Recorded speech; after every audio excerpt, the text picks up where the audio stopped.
Welcome to the conversation. We're going to talk about Joe Biden and the withdrawal from Afghanistan and what went wrong, what went right. If you're looking at the pictures and think, well, it doesn't look like a lot of things went right. I hear you on that, but I think there's a lot more nuance to that story. We're going to bring on John Halterwanger. He's a senior politics reporter at Insider to talk about it. John, welcome back to the show. Hi there, thanks for having me. No problem.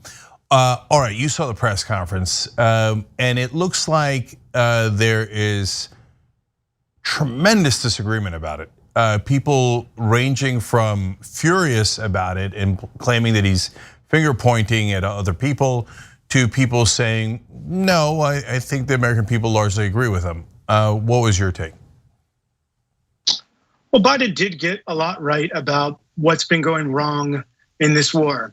He was brutally honest with Americans about the fact that multiple presidents have made missteps in Afghanistan over the years, and it's largely been an embarrassing disaster for the US, which is precisely why he made the very difficult decision to withdraw US troops and to end this war very close to the 20th anniversary.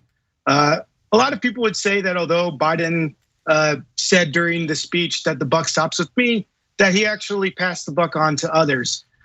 He was very critical of Afghan leaders who have fled the country and of the Afghan military over what's happened in Afghanistan over the past week or so, where we've seen the Taliban basically stroll into major cities with the Afghan military barely putting up a fight or actually not putting up a fight at all. This has been a remarkably fast takeover of Afghanistan, though I should note that the Taliban already controlled up to 85% of the country in July. So it wasn't as if they were starting from scratch. Things have not been going well in Afghanistan for a while. So Biden did make a number of valid points in that regard. It's true that the Afghan military did not put up a fight.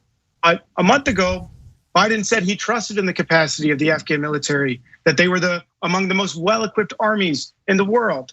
And he said that he thought that they could hold off the Taliban.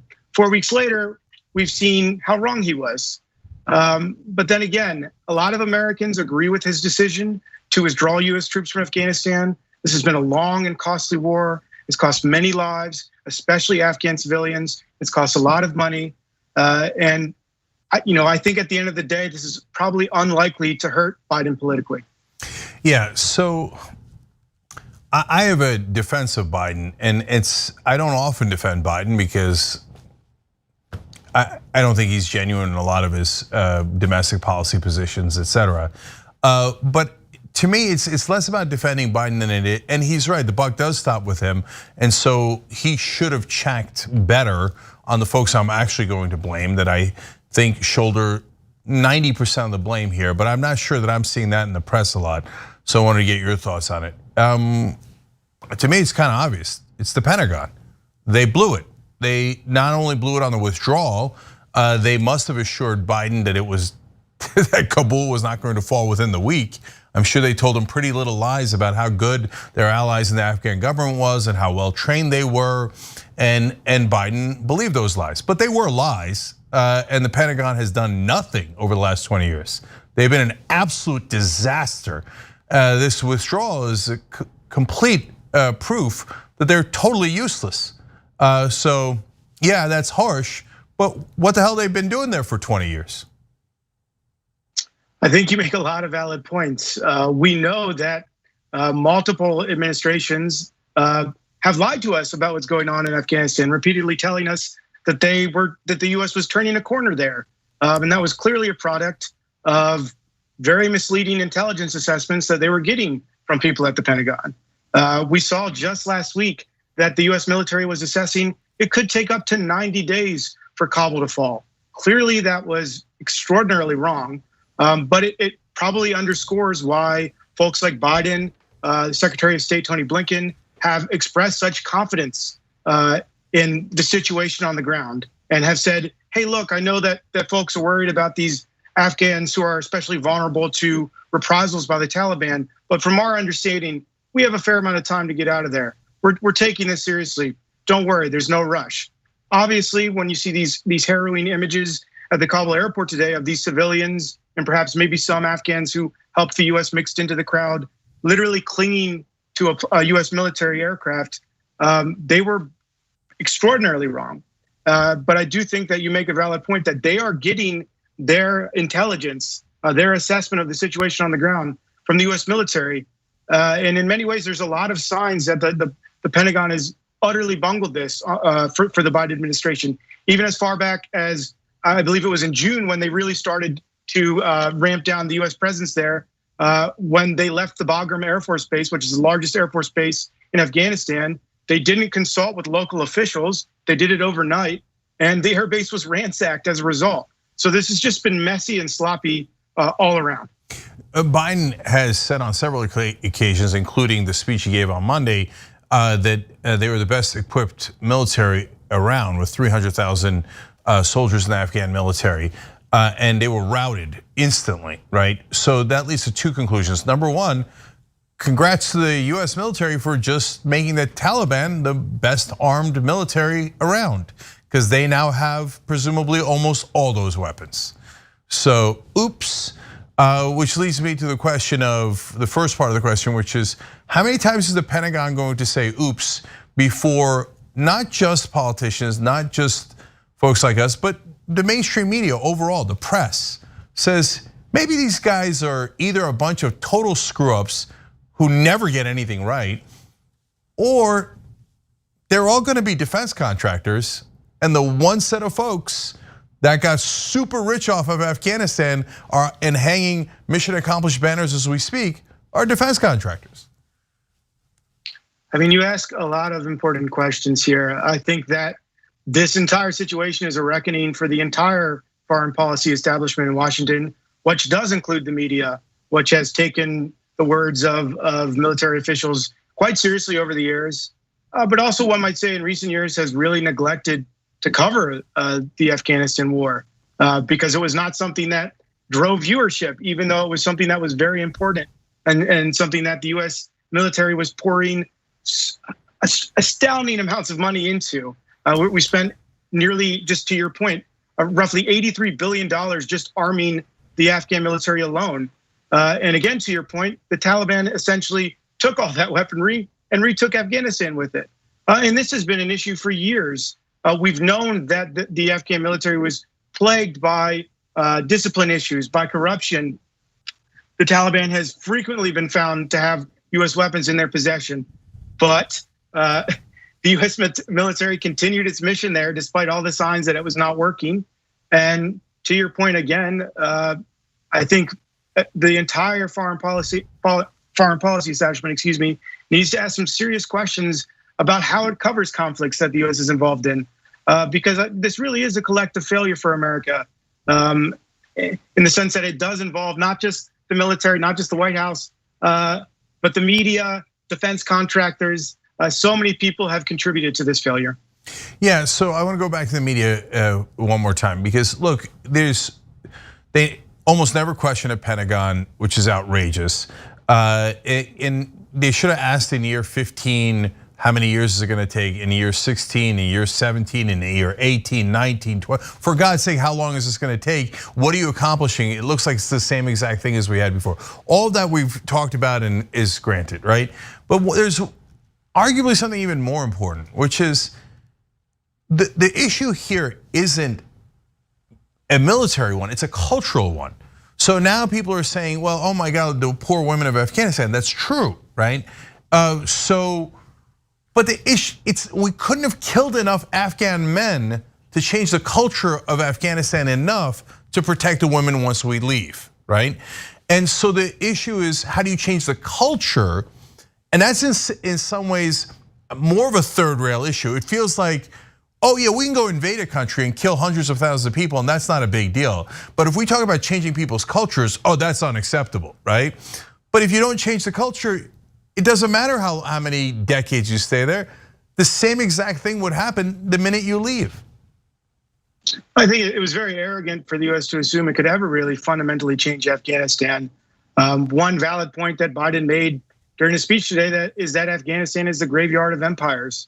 The US is just the latest empire to engage in a devastating and failed imperialistic experiment in Afghanistan. We've exhibited an extraordinary level of hubris by staying there as long as we did. Biden, in many ways, was the only president who was willing to rip the Band-Aid off and admit that the US failed and it was time to go. And as painful as that is, and as large as the consequences have been, he made valid points that the situation was unlikely to fundamentally change if the US stayed 1 more year or 5 more years or 10 more years. But we still have people in Washington contending that the Biden administration should bomb the Taliban to bits. Well, folks, we tried that already. It didn't work out. Yeah, Lindsey Graham's a total and utter idiot, let alone completely corrupted by defense contractors who are giant donors of his. Because he mentioned that on Monday over and over, oh, we should just kill them all. What an idiot that guy is. Nobody should ever take him seriously. Now, having said that, we're fair about and not partisan. There's tons of blame for the Democratic Party too. Here, as everybody's attacking Biden, I'm saying actually, I agree with you. He did something courageous. He ripped the Band-Aid off. No, they were never gonna solve this. He said it right. He said, if we left 5 years ago or if we left 15 years from now, the same exact thing would have happened. And he's definitely right about that. All right, John Holzwanger, a good reporter at Insider. Thank you for joining us, we appreciate it. Thanks for having me. Cenk Uygur is not here today, which means that I will be able to talk during the show. Now, we'll see. Poor Cenk, under the bus. My God, if Jesus came back, how much would the Republicans hate him? Now you have to give away all of your possessions to the poor. Steve King would be like, oh, easy. Everyone should be lucky enough to have a John Iadarola in their life. You confused everyone. Okay, sorry, I thought it was pretty clear. Take a break now. You can turn me into Dr. Manhattan as long as I get what Dr. Manhattan's packing, okay? The liberal mom says, Mark Thompson, have you ever thought about doing one of those tapes that soothe people to sleep? Like Mark Thompson reads the phone book. I'd buy it. If you'll buy it, I'll do it. Emilio D'Amelio writes in, John, you are so thick. I love you. That's what he wrote. Pork Chop Express writes in and says John Iadarola needs a new jacket. Whoa. Those 24-inch pythons are about to burst out of his sleeve. Gun, baby. You know, the two people here said that their moms were both in love with you over Beauty and the Beast? That's an improvement. I usually get grandmothers. Charlie Turk. No, wait a minute, don't you dare. Chemical castration when we return from the break. I hope that, who they choose for the White House isn't just a borderline Klansman. That's all we gotta hope. That's it, we will settle it. She's cute. I didn't say that about Laura Ingraham. Scandal at TYT. Did Anna comment on my tan yet? No, she hasn't. You're a good boss. But Anna did say that I come in here today with a fresh mind. That's all I'm about. I'm about a fresh mind. I can't with you right now. Okay? She just can't. She can't, but nonetheless, we have to for another 3 hours. I'm back, baby. Let's rip into Republicans. See, don't miss the live show. That's great. Tell people, if you're a member, you get the whole live show whenever you want, because this stuff doesn't go into any of the clips.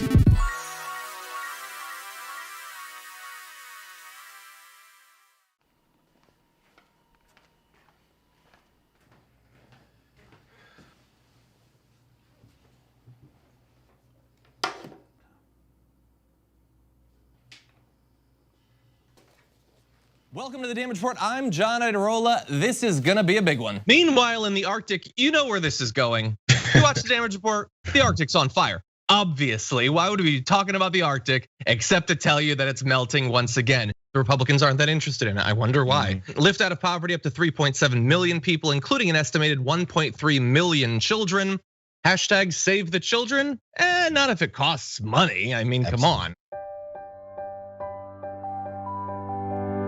What's happening? I'm Dr. Rashad Richey, host of Indisputable with Dr. Rashad Richey. Here's the bottom line. I play no games about policy, period. Too many people's lives are at stake. So here's what I do. I challenge conservative ideology that hinders the growth of this country. I make sure we place our facts in proper context, and I have no problem debating anyone on a position that I have. Progressives have the ideas to change the world, but when you really look at it, progressives have always change this world for the better. I want you to tune into my new show, Indisputable with Dr. Rashad Richey, right here on the TYT network, 2:30 p.m. Eastern time, 11:30 a.m. Pacific time. I'll see you there. Everything that we've accomplished over the years is because of our members who've allowed us to remain independent of corporate interests and reach 20 million followers. Now is the time to bring as many people into the progressive movement as possible. We're inviting you to be the change and help bring a community-powered progressive change machine to life. Details are at tyt.com/change. If you're a member, thank you. We need you to remain so. If you're one of the thousands of viewers out there who's not a member yet, the time has come for you to join now. We need you more than ever. tyt.com/change. Back on the conversation. The Cuomo era is finally over in New York, thank God. Now we're presumably get some new leaders, but are they going to be the same as the old leaders? Or are we going to actually get something different in what is supposed to be a liberal or progressive state? Well, we're going to bring on Jake LaHutte, talk about he's a politics reporter, insider, covers New York politics. Jake, welcome to the show. Hey, thanks for having me. No problem. So Jake, you've written about new exciting leaders in New York that are a little bit different than the old guard. Obviously AOC jumps to mind. But really the question is that relevant at all? Or are the politicians just gonna go back to doing what they always do in New York, which is basically be corrupt and give everything to their donors? And if I'm being honest about it, and that's what I do, and have the media cheerlead for it.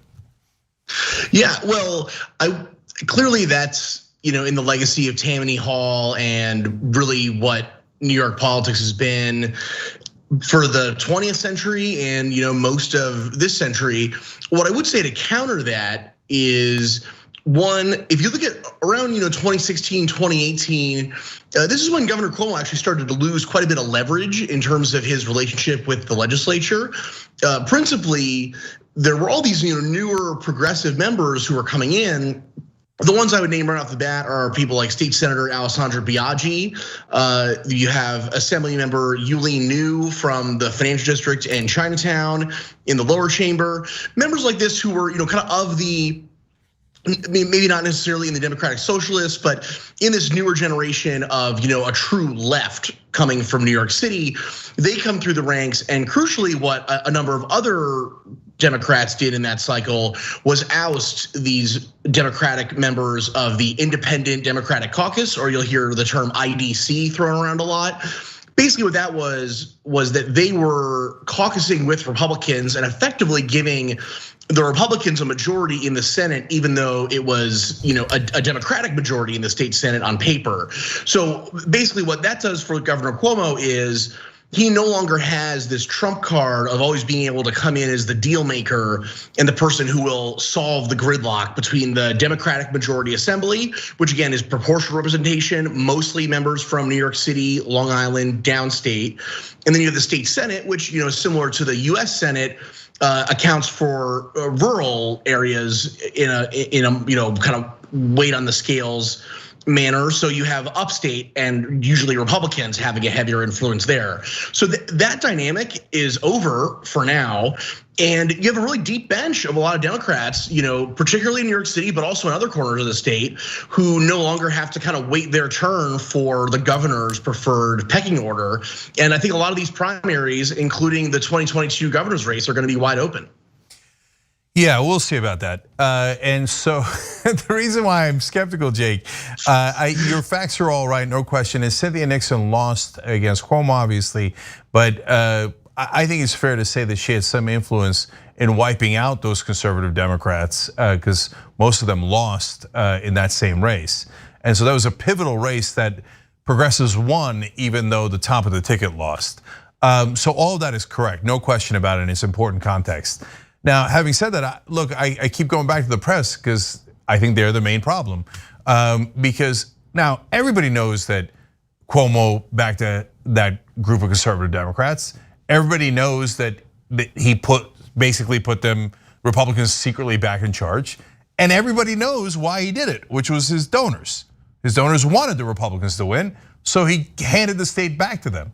Now, everybody in the press knows that. They write about that group, but they never ever connect the dots and never told the voters of New York, oh, by the way, your governor's incredibly corrupt and he does everything on behalf of his donors. Well, I mean, I think you're making a good point. Well, I think if you're someone who reads the coverage in the Albany Times-Union, or you read outlets that have a member in the Legislative Correspondents Association in the Capitol, they were saying these things for years. But part of this is a structural business of journalism issue, in the sense that the number of reporters in the Capitol Bureau is so diminished from what it used to be. And really, the New York State Capitol is kind of an exception in the modern era, where there are still a number of beat reporters for local, regional, and national papers who are based there. But that's just not the case in a lot of other state capitals.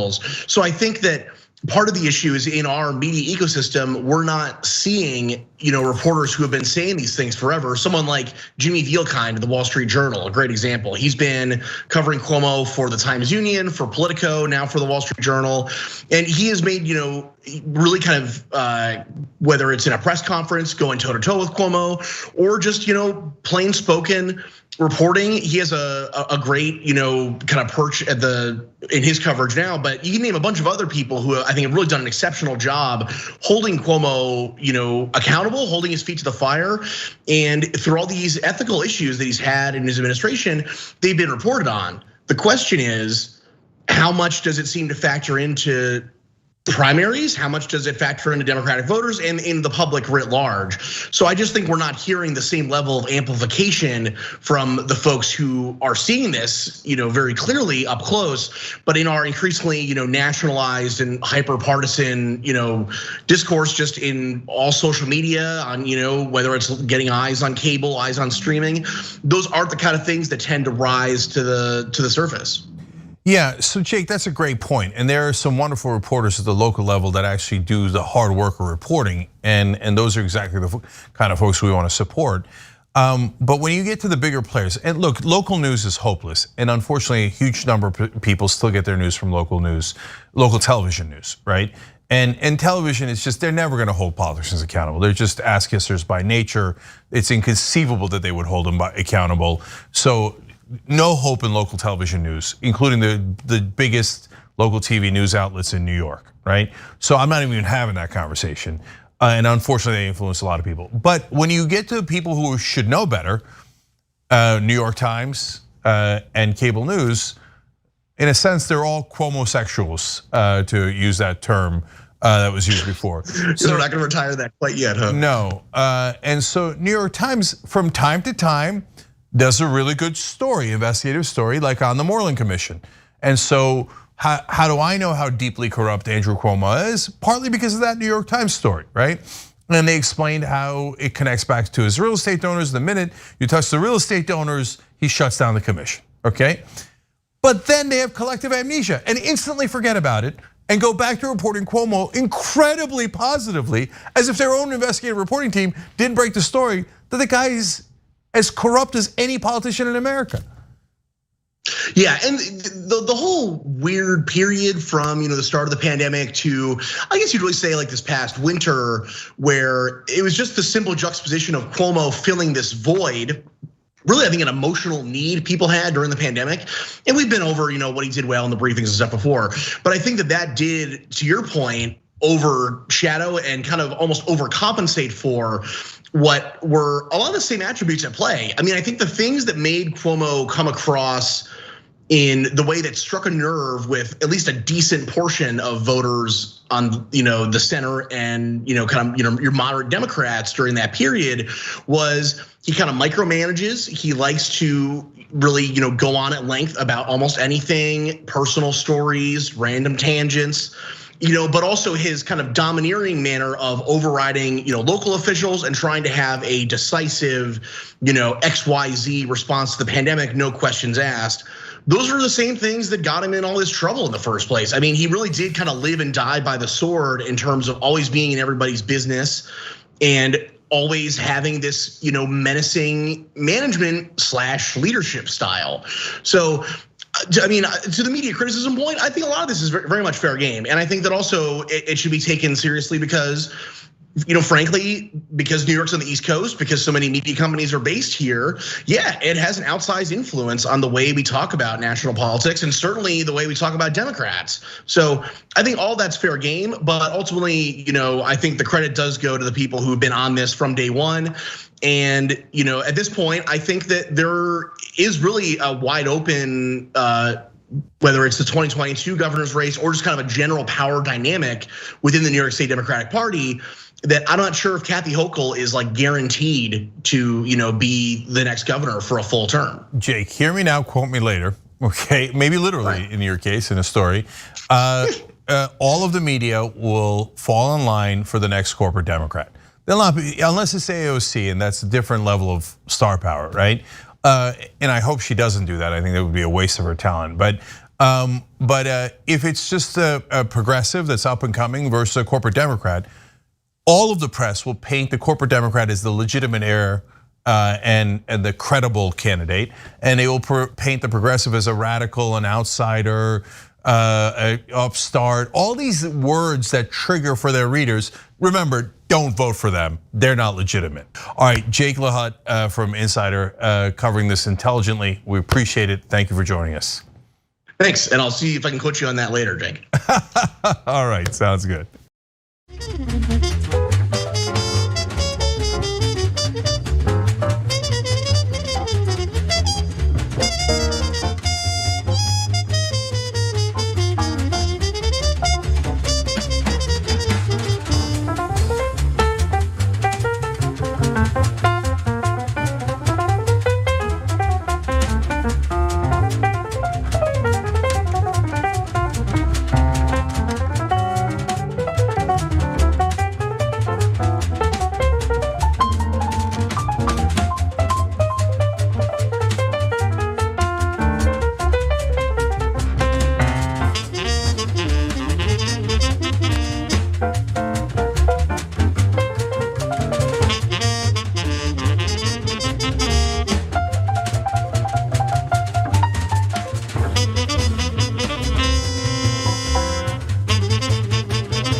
Welcome to the Young Turks. Cenk Uygur and Anna Gasparian with you guys.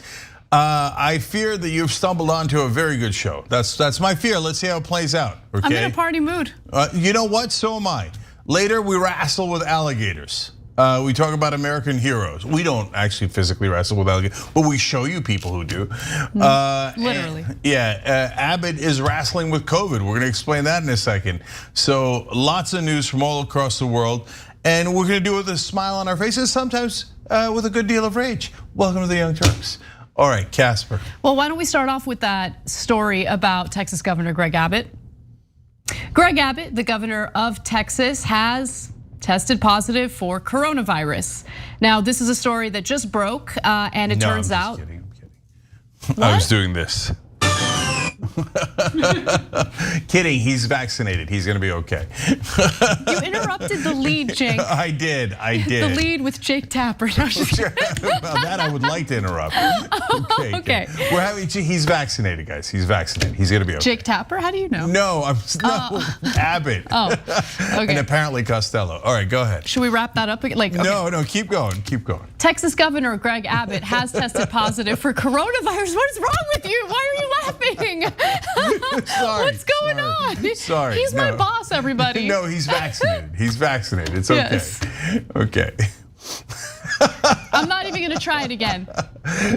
Go. Okay. Comment. So listen, guys. This is the guy who said, no mask mandate. I won't have it. We just told you, I think yesterday on the show, about how the folks running the Dallas school board are saying, no, wait a minute. This is a real health concern for our kids, for our teachers, for everybody, right? And we want kids to be masked up. In fact, later in the program, we've got stats on kids getting it at much higher rates now. It's really scary for parents. I've got personal stories about that. Now 15% of the people hospitalized are kids. This is like really a bad situation. And Abbott in Texas was like, no, you are not allowed to mandate that, okay?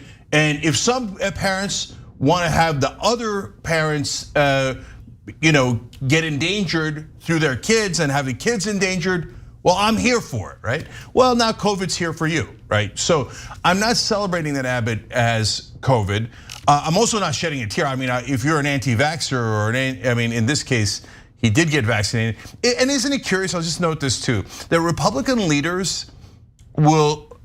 When Lindsey Graham gets it, when Greg Abbott gets it, when all these guys get it, you find out, they're vaccinated. Meanwhile, though, they're like, the mask, the vaccines, I don't know about that, guys. I mean, come on, be dumb, don't listen to the doctors. Me, I'm elite, I already took it, right? But it's the reason why that happens is because they understand that if you're, let's say, a commentator or a pundit, if you have a podcast, there's a market for the anti-vax, anti-mask community, clearly. And for politicians like Governor Greg Abbott, while he might be taking all the necessary precautions to ensure that he's not hospitalized and he doesn't die from this pandemic, he will pander to the conservative base in Texas, tell them what they want to hear for his own political future. That's really what it's about. 100%. So this story, I mean, it's funny that we came into it kind of in like a joking mood, and understand the reason why is because we know that he's gonna be fine. He has no symptoms, but he does get tested for COVID on a regular basis.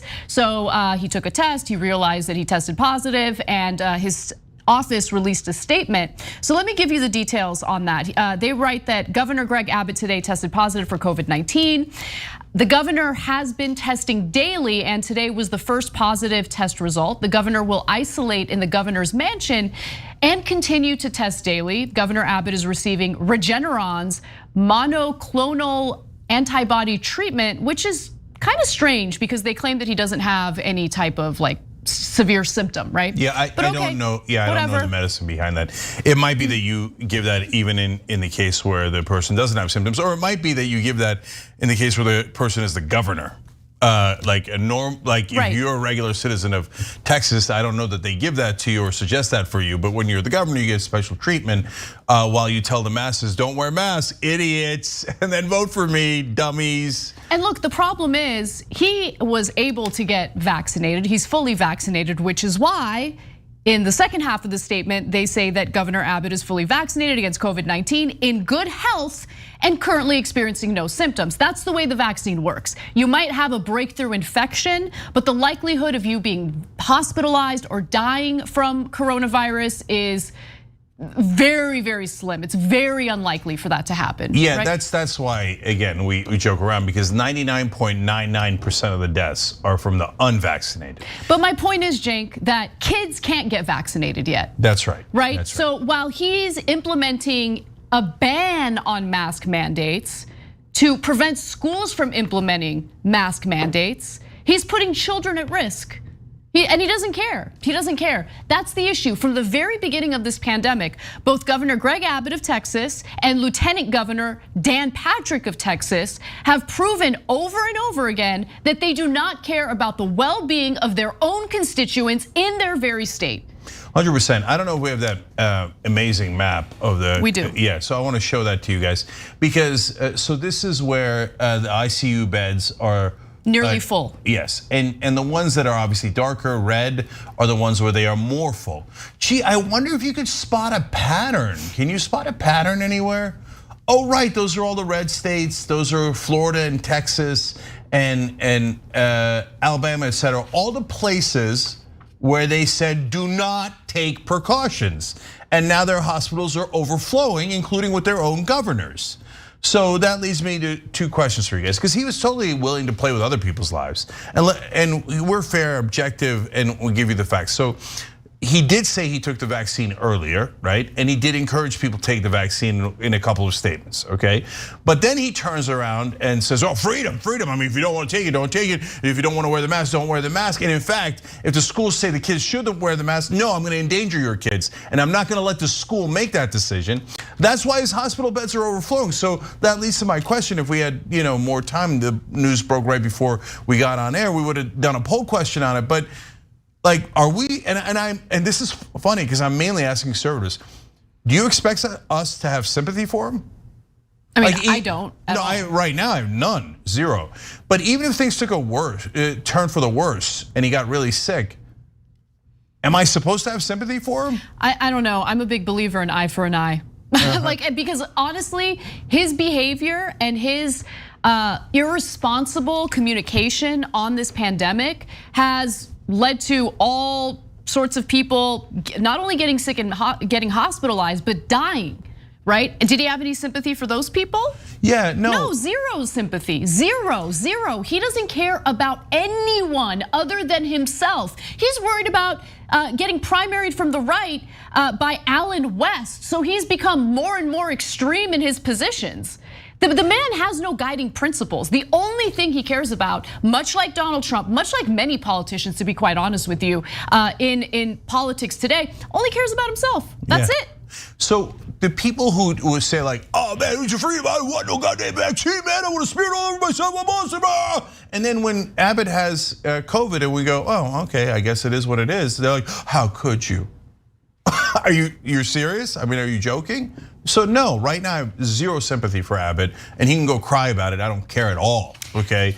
And by the way, mainstream media, if you want to cry about it, I don't care about that either. Like, oh no, the poor Republican governor, he's an elite, he's powerful, just because he led to the deaths of so many people in Texas that didn't need to die. But he's an elite, oh my God, you have to have sympathy for him. No, I don't care about him. I care a lot more about the people he tricked in Texas who didn't wear masks and got COVID because of it and died. That I care about a lot. And look, in terms of how he'll be, it appears like we've said before, if you're vaccinated, you're gonna be fine. But if he goes to the hospital though, if it is a rare case where he has to go to the hospital, I gotta ask a second question. Should we let him? I mean, what's the interesting, hospital beds are full because of your decisions. Not too long ago, he actually communicated with the hospitals in the state of Texas and asked them to postpone elective procedures to free beds for latest COVID surge. But the governor didn't budge on his refusal to issue business restrictions or to allow schools and local jurisdictions to mandate masks. So that's the other part of this, right? Aside from the fact that the vaccine hesitancy, which is fueled by intentional disinformation campaigns by the right wing, by conservative media, is making this pandemic last longer than it needs to. The other part of it is, as we're experiencing another COVID surge and overwhelmed hospitals, people who need to go to the hospital for various procedures are being turned away. Do you guys understand how unbelievably irresponsible, selfish, and entitled that is? There was a video recently of a middle-aged man who was furious because his wife, who has cancer, was turned away from the hospital. Yeah. Because she needed treatment, but they didn't have room for her. They didn't have enough hospital beds. That's the irresponsible garbage that we're dealing with right now. People who feel so entitled to act in whatever way they want in regard to a public health issue. And then, of course, if they get sick, if they need to be hospitalized, of course hospitals are gonna take them in. But understand that every time they reserve a hospital bed for something that could have been prevented, someone who desperately needs that hospital bed for some other procedure that they desperately need, they get turned away. It's just, I'm so honestly embarrassed by this country right now. Fully embarrassed. Yeah, look, if Abbott discouraged people from wearing masks, even though all the doctors in the country say to do that, and so he doesn't believe in doctors.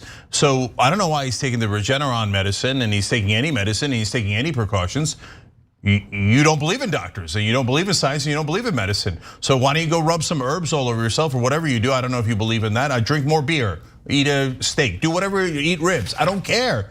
But don't use our medicine if you don't believe in it. Don't use our doctors if you don't believe in it. Or Greg Abbott, is it that you don't mind your own citizens dying because you're lying to them about trusting doctors?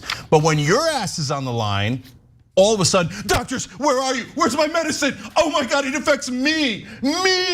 Oh, I'm so important. Hey, everybody in the media, go yell at the Young Turks because they said something mean about a governor, okay? Pretend they're the bad guys while I'm killing people in Texas with my negligence. By the way, Texas is 35th out of the 50 states in terms of people who have been fully vaccinated. Just as a comparison, California sits at 18, number 18 on that list, and about 45% of Texans are fully vaccinated, which is below the national average. So, I don't think that this necessarily says something about the people of Texas. I think it says a lot about the leadership in Texas or lack of leadership in Texas. And now they have a governor who has tested positive for COVID after implementing a ban on mask mandates. It's just unbelievable. All right, you ready for the next story? I'm ready. Let's do it. Hospitals are overwhelmed by incoming patients as rescue workers search for survivors under mounds of concrete and debris.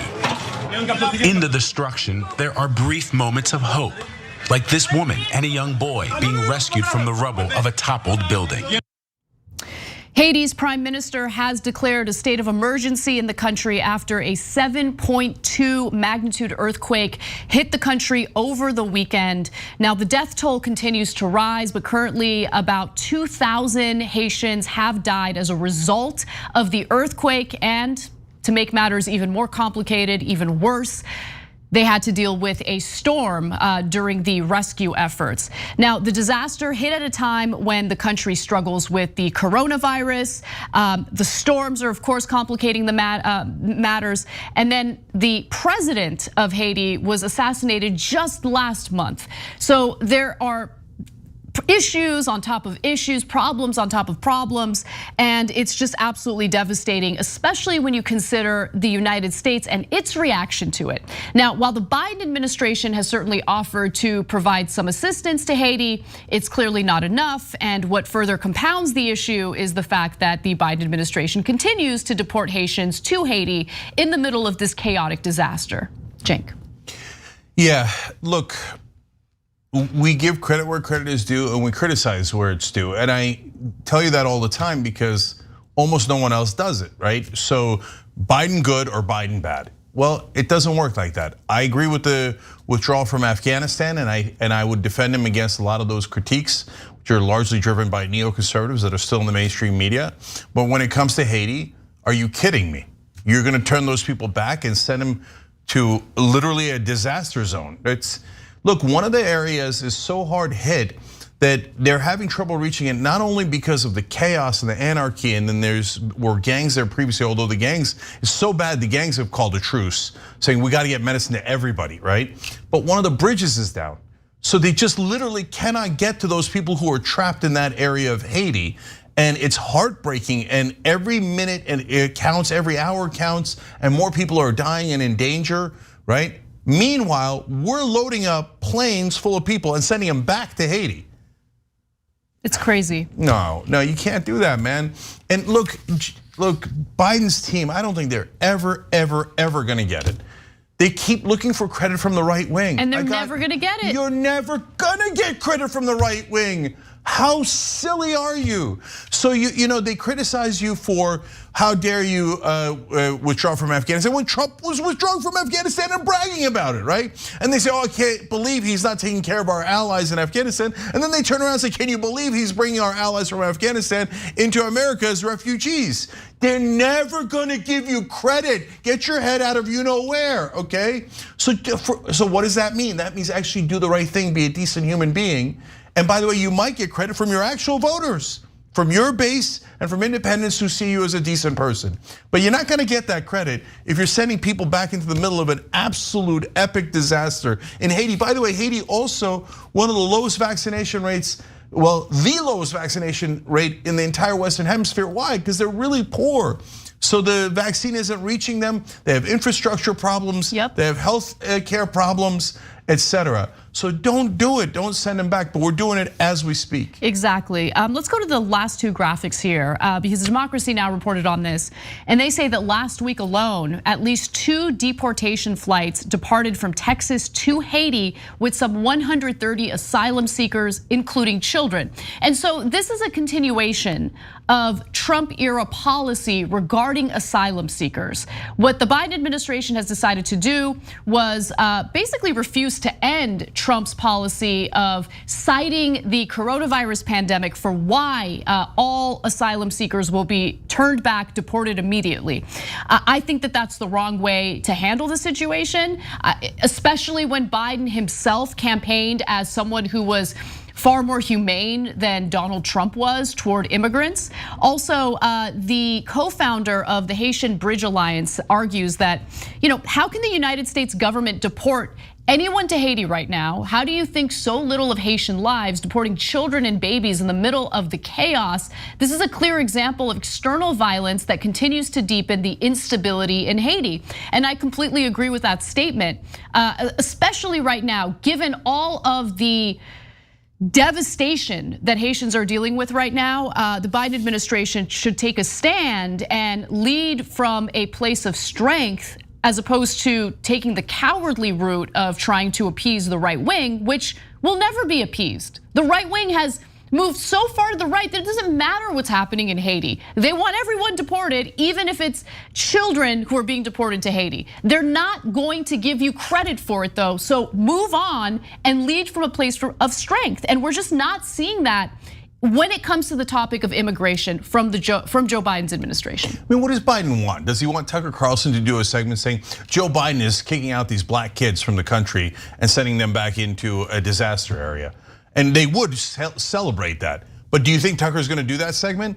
And would you be happy if he did? Oh, congratulations on your discriminatory, anti-immigrant, anti-American policy. Is that what you want? Is that the credit you want?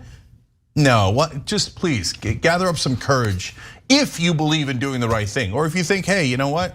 I don't really care about them. I just wanna get rid of them. Well, okay, well that is what you're doing. Let's just be honest about it. All right, let's take a break. When we come back, it appears that the right wing in America actually wants to have a little bit of a love affair with the Taliban. We'll give you the details on that and more when we return.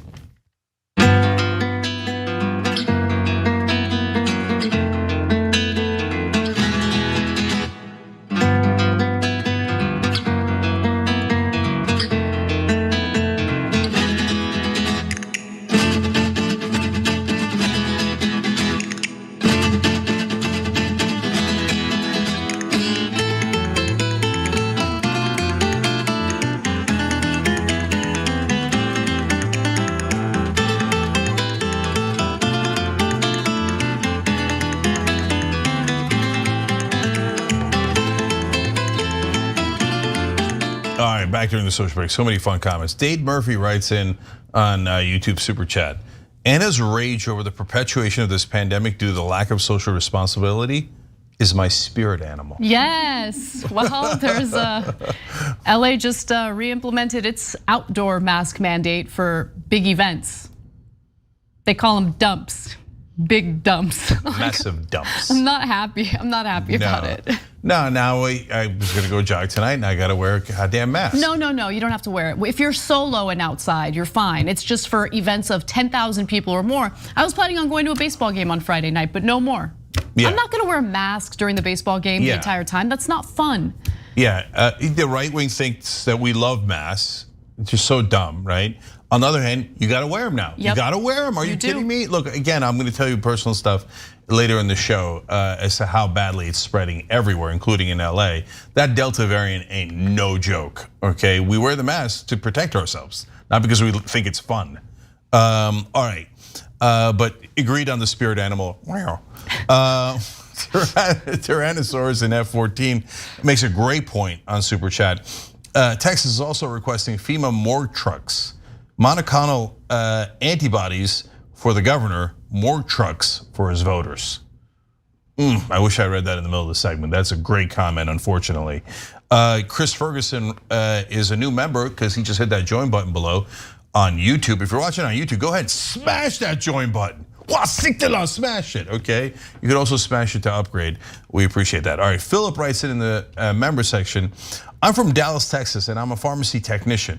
Don't know how irritating it is to hear people say their loved ones are in the hospital and still say that COVID is fake. This is how the idiots in government here think without really thinking. Such narcissism is destroying the African American and people of color communities here on a level that is unthinkable. Philip, it's your rage is our rage. They blew it. They didn't wear the mask, they didn't vaccinate, and now we have a massive surge on our hands. And it's so big, it's hitting the kids and it's hitting the vaccinated. So you're a pharmacist, you know, you're absolutely right.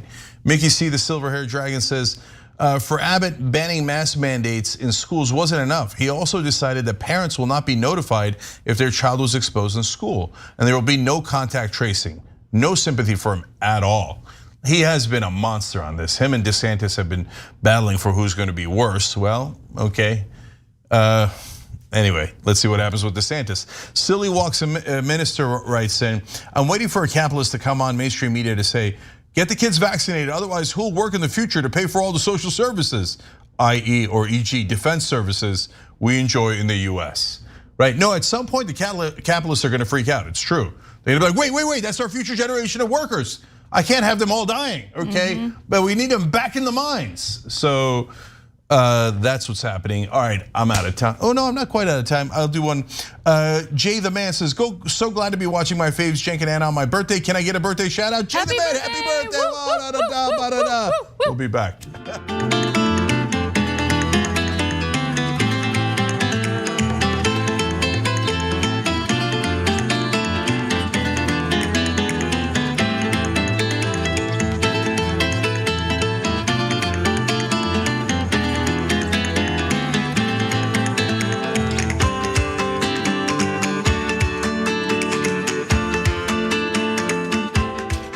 All right, back on TYT, Cenk and Anna with you guys. Forward. Now that the United States has pulled its troops out of Afghanistan and the Taliban has taken control over the country, we're getting a sense of just how far right the right wing in the United States has gone, because they went from fear-mongering about the Taliban to now giving them props. Let's start with Lauren Boebert, who is a Republican member of Congress. She tweeted, the Taliban are the only people building back better. Oops. I mean, is it oops though? I mean, it's oops for us, because we certainly wouldn't want to live under the control of a group like the Taliban. But for conservatives in the country, for right wingers in the country, for people like Lauren Boebert, taking people's rights away apparently seems like a great idea. Yeah, well, there's two parts to this. One is their enormous celebration anytime something wrong happens to America. Oh, the women's soccer team lost. Yes. Oh, we hate America. Wait, what happened? Well, this is weird. Oh, the Taliban beat us. Oh, yes, go Taliban, build back better. Now, right wingers are like, oh, she's joking. Is she? No, she's not. Okay, and even is she then allowed to joke about our other enemies? Like, go ISIS, Nazis, build back better. We believe in you. Is that okay? I mean, here she is cheerleading for the Taliban. Now, that which leads to the second part. Well, do they really disagree? I mean, Taliban is against all the things they're against abortion, against vaccines, against science, against doctors, against women's rights, against abortion. Again, I mean, it say any like, and in fact, that's going to lead to some of the others. And I want to come back to Boebert. Yeah, and let me be clear about something. I see a very significant problem with avoiding valid criticism of any given government or any given group in the name of preventing US imperialism, right? So I think that you can be against the United States occupying a country like Afghanistan. So I'm very much in favor of the troop withdrawal. And simultaneously acknowledge the fact that the Taliban is not a wonderful group that we would want to live under, especially considering the brutality that they've used against certain groups of people who don't follow along with their extremist views. So I just wanted to get that out of the way, but we do have other examples for you, including Nick Fuentes, who shared his thoughts about the Taliban. He argues that the Taliban is going to ban abortion, vaccines, and gay marriage. Maybe we were fighting on the wrong side for 20 years. There you go, that's perfect. Fundamentalists of feather. Nailed it, no, you nailed it, that was got good. it, I'm here all week. Anyway, they're the same, that's the bottom line, right? They flock together or something like that. So that's a white nationalist, and he thinks like, I love fundamentalism. Oh, the Taliban, man, maybe we're on the wrong side. Maybe we should be on the side with the Taliban. I mean, how is that for deeply ironic? And he's not joking. I mean, he is against all of those positions, and he is saying like, oh, maybe they got a point. Tucker Carlson said it last night. Well, let's go to Tucker Carlson's video from last night, because he's a little more subtle, but pay close attention to what he argues went wrong with the US efforts in Afghanistan. Over the past 20 years, for example, Congress has allocated close to $1 billion to export academic feminism to Afghanistan. Where'd that money go? Well, it went to programs like a 2-year master's degree in gender and women's studies offered at Kabul University, something Afghans apparently never knew they needed. Another US government effort, meanwhile, funded, quote, activities that educate and engage Afghan men and boys to challenge gender stereotypes. Right, they weren't doing that enough. And of course, always and everywhere, our leaders enforced the most American of all cultural exports, affirmative action. American-funded gender advisors demanded that women compromise at least 10% of the Afghan National Army and a still larger proportion of that country's political leadership. Thanks to American-imposed gender quotas, dozens of women ultimately were installed as representatives in Afghan's parliament. How'd that work? Well, the whole thing was a sham, as always. In fact, many of these new female legislators had never been to the provinces they claimed to represent.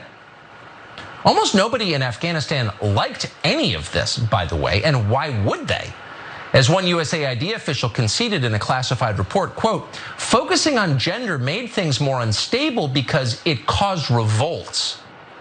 It caused revolts.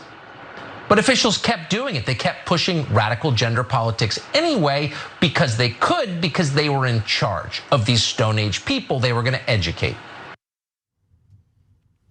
Why would, I mean, can you blame them for revolting against that kind of stuff? You know, anything that would call for equality in that society. Can you blame them for wanting to push back against that? So a lot of people that are decent human beings look at the situation in Afghanistan and go, well, look, obviously the military occupation didn't work. We stayed there 20 years and we got nothing. And the minute we leave, it turns out, no, the Afghan military was a joke, the government was a joke. It had no popular support, right? But our hearts break for the women there that are gonna have to suffer under Taliban rule. And Tucker Carlson comes out and goes, are they really wrong? And so now, if you thought that was subtle, at the end of that segment, he got less subtle. I'm gonna read you the quote, okay? Now it starts out similar, but this is a different one than the clip you just saw.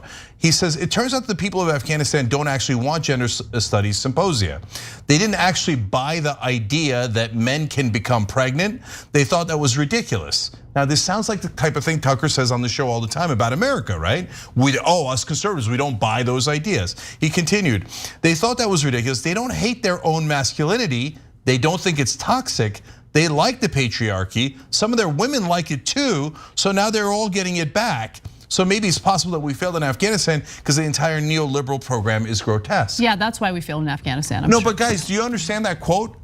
He's saying they don't like the patriarchy and us trying to tell them that, hey, don't do toxic masculinity. No, they love the patriarchy. Oh, I'm sorry, they love the patriarchy, and maybe they're right, and the neoliberals are grotesque. The Taliban is okay. The liberals are grotesque for saying women should have the same rights. And he says their women like it too. Then the Taliban's got this figured out. I mean, that is literally Tucker Carlson, Fox News, right-wing leaders saying, Taliban's onto something there. I mean, patriarchy for the win, right?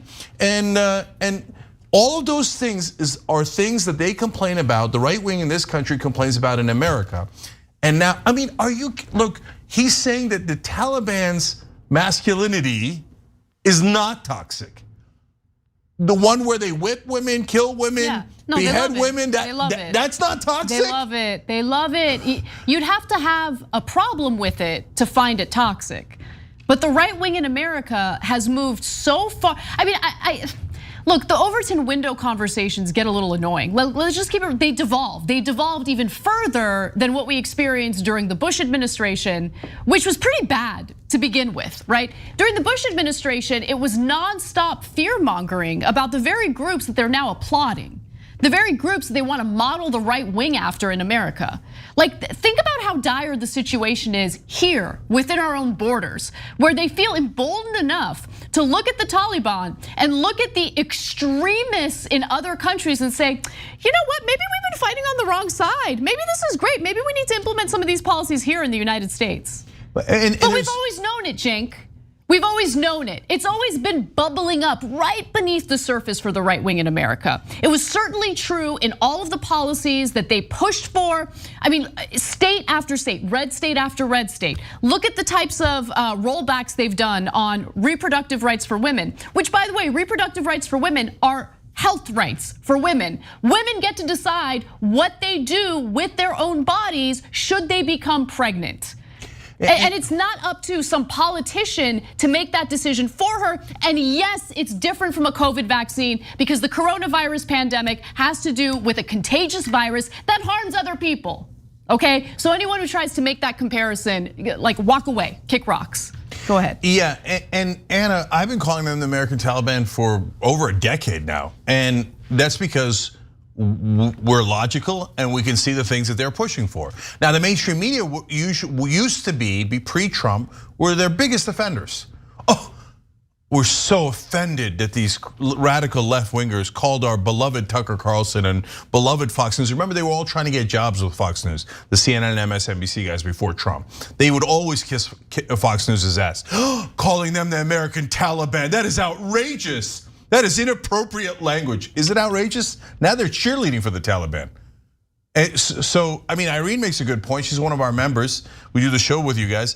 Irene said if the Taliban ran the US, Boebert wouldn't be in government. That's right, they don't allow women in government. Yet this jackass comes out and goes, Taliban building back better. Yeah, let me see her tweet one more time. Put that up. Because I want you to think about this. So of course, a lot of people have criticized her tweet. It's outrageous, etc. They're cheering against us.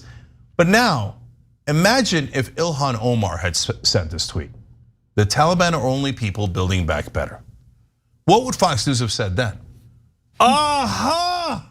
Ilhan Omar is against America. She's for the Taliban. Aha! And here she is. She did it. And Fox News is like, yeah, Lauren Boebert, Taliban rocks. So that's who Tucker Carlson is. When you see Tucker Carlson, understand that's Taliban Carlson. Yep. That's who he is. Yep. He just cheerleaded for them. It was amazing, saying that their masculinity is not toxic and that they appear to be free, etc. I mean, look, I read you the quotes, you saw the video. These guys are monsters, and if they got their way, they would do this similar, if not the same things as the Taliban. They would restrict everybody's freedom. They would be authoritarian dictators. And the very first people whose rights they would take away would be women's. 100%. Well, we're not done with Tucker Carlson, so let's move on. And by the way, no, I want to make one more point about that story. I apologize.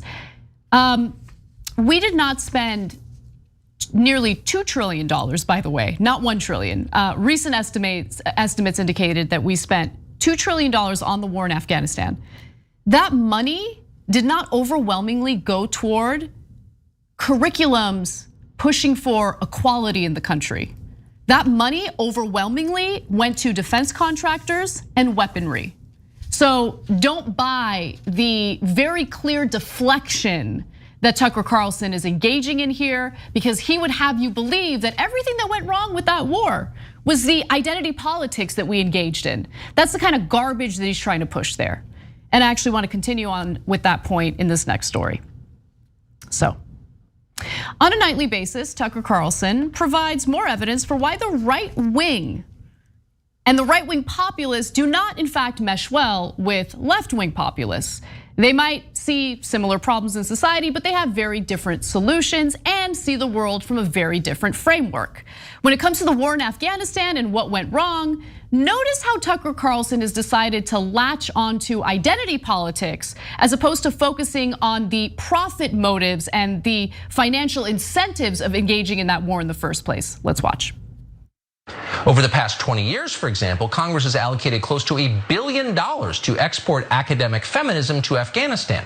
Where'd that money go? Well, it went to programs like a 2-year master's degree in gender and women's studies offered at Kabul University, something Afghans apparently never knew they needed. Another US government effort, meanwhile, funded, quote, activities that educate and engage Afghan men and boys to challenge gender stereotypes. Right, they weren't doing that enough. And of course, always and everywhere, our leaders enforced the most American of all cultural exports, affirmative action. American-funded gender advisors demanded that women compromise at least 10% of the Afghan National Army and a still larger proportion of that country's political leadership. Thanks to American-imposed gender quotas, dozens of women ultimately were installed as representatives in Afghan's parliament. How'd that work? Well, the whole thing was a sham, as always. In fact, many of these new female legislators had never been to the provinces they claimed to represent. Almost nobody in Afghanistan liked any of this, by the way, and why would they? As one USAID official conceded in a classified report, quote, focusing on gender made things more unstable because it caused revolts. It caused revolts. But officials kept doing it. They kept pushing radical gender politics anyway because they could, because they were in charge of these Stone Age people they were going to educate. So I love that he cited an official, not by name, didn't actually provide a direct quote, but just said, no, this is what happened. I mean, these gender and identity politics related stuff, like that's what led to the failure of our efforts in Afghanistan. It led to revolts. Okay, we spent over $2 trillion fighting the war in Afghanistan, a giant waste of money. So even if I were to believe Tucker Carlson, and I don't, that the $1 billion was spent on gender equality issues in Afghanistan, that is a drop in the bucket compared to the $2 trillion we spent on that failed war. Now, why did that war fail? I would argue that it has much less to do with identity politics and far more to do with the fact that the American people were lied to about why we were in Afghanistan in the first place. It was not to nation build, it was not to spread democracy, it wasn't even really to prop up a government. It was about enriching defense contractors specifically. And I have evidence of that. I'll get to it in just a minute, but Cenk, first you. There's so many amazing things in that clip. When he says they wanted Afghan men to challenge gender stereotypes. Well, what does that mean? That means the stereotypes, unfortunately, in that fundamentalist culture of the Taliban is that women have no place in work, in government, with any power, any responsibility, and that men should dominate them and control their lives completely, and women should have no freedom. Wouldn't you want to challenge that stereotype? Wouldn't any decent person want to challenge that stereotype? Now, if you say, hey, look, the Afghans, didn't challenge it enough. Yeah, that's why they were trying to change the culture, because you weren't going to win a military war. We just proved that for 20 years of military occupation, didn't do a damn thing. Like, maybe education could have made a difference, but Tucker's reaction to that was, weren't they doing that enough? You think the Taliban were challenging gender stereotypes enough?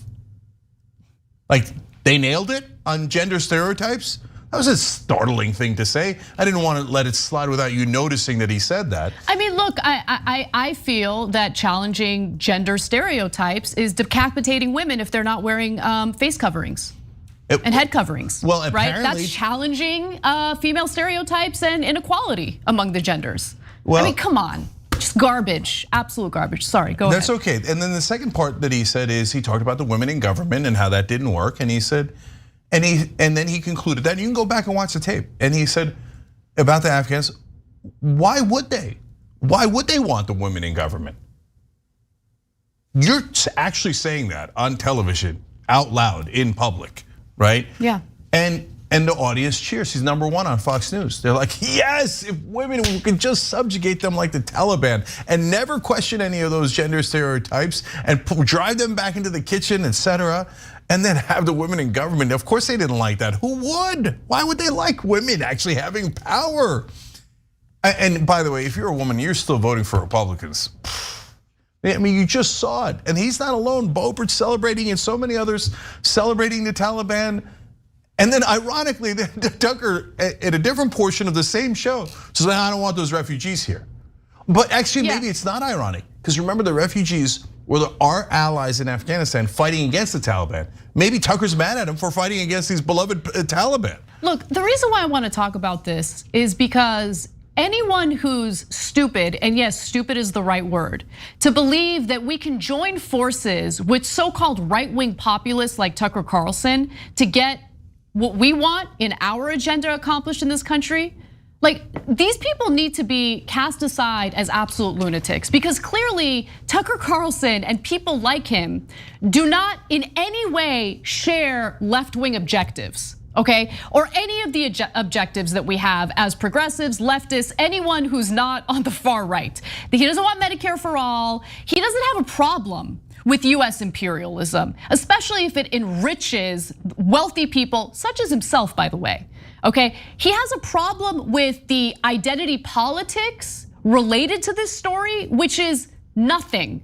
That's not even a big part of this story. Big part of this story, and much of the other involvement that we have abroad in various countries, has to do with the profit motive. And he has no problem with that. He didn't mention the profit motive. He very briefly mentioned defense contractors, but he did it in the context of gender equality curriculum being funded.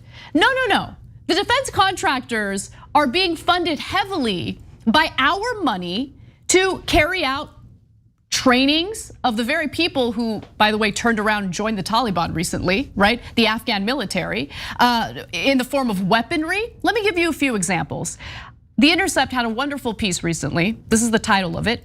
$10,000 invested in defense stocks when Afghanistan war began, now worth almost $100,000.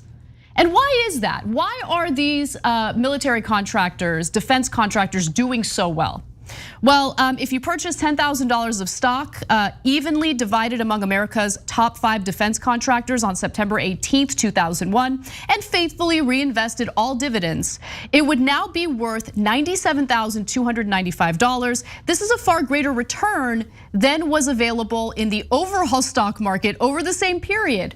$10,000 invested in an S&P 500 index fund on September 18th of 2001 would now be worth $61,613. These defense contractors outperformed the stock market because they kept getting one government contract after the next. That's money.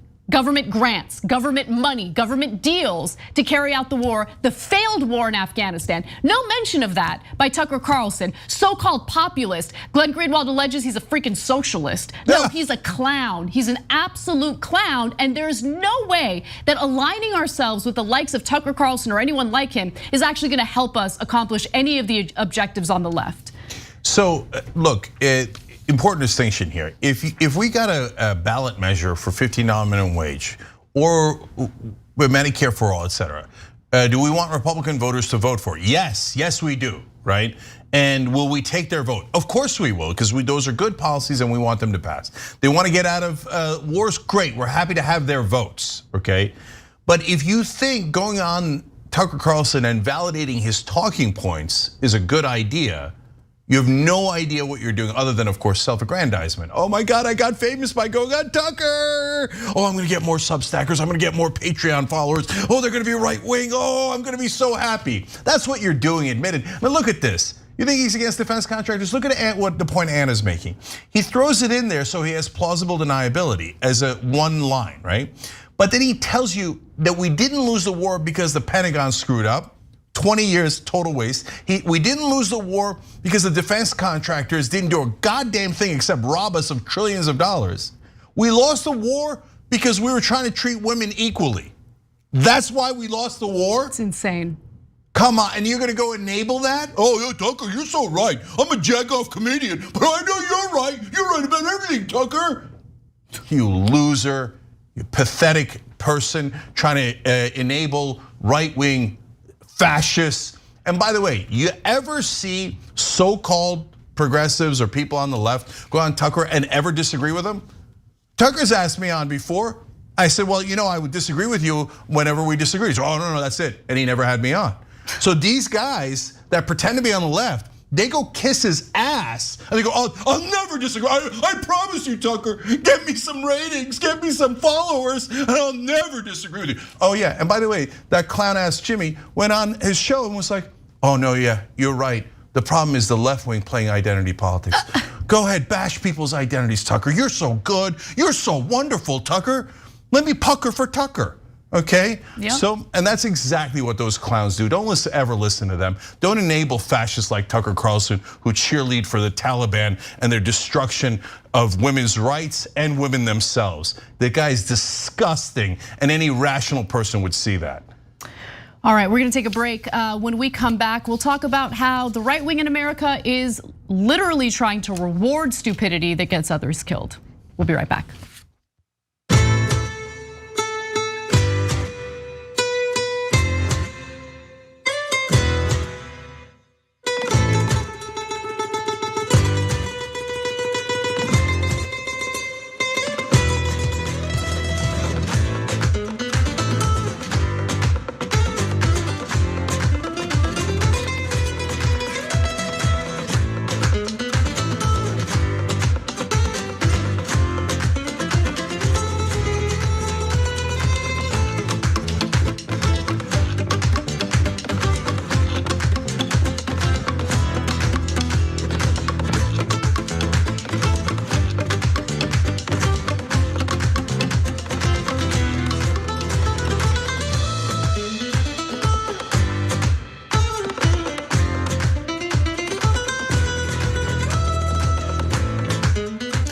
All right, I love how fired up you guys are. Okay, so I'm gonna go to member comments first. Rob writes in, amen, preach the word, Anna.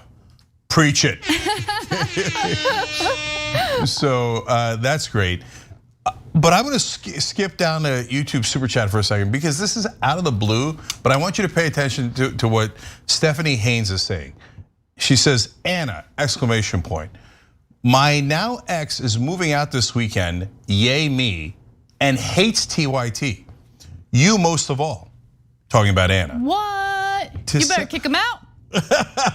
So she continues, Stephanie says, to celebrate my impending freedom, I'd like to play TYT music while he moves out. Stay salty, you're my fave.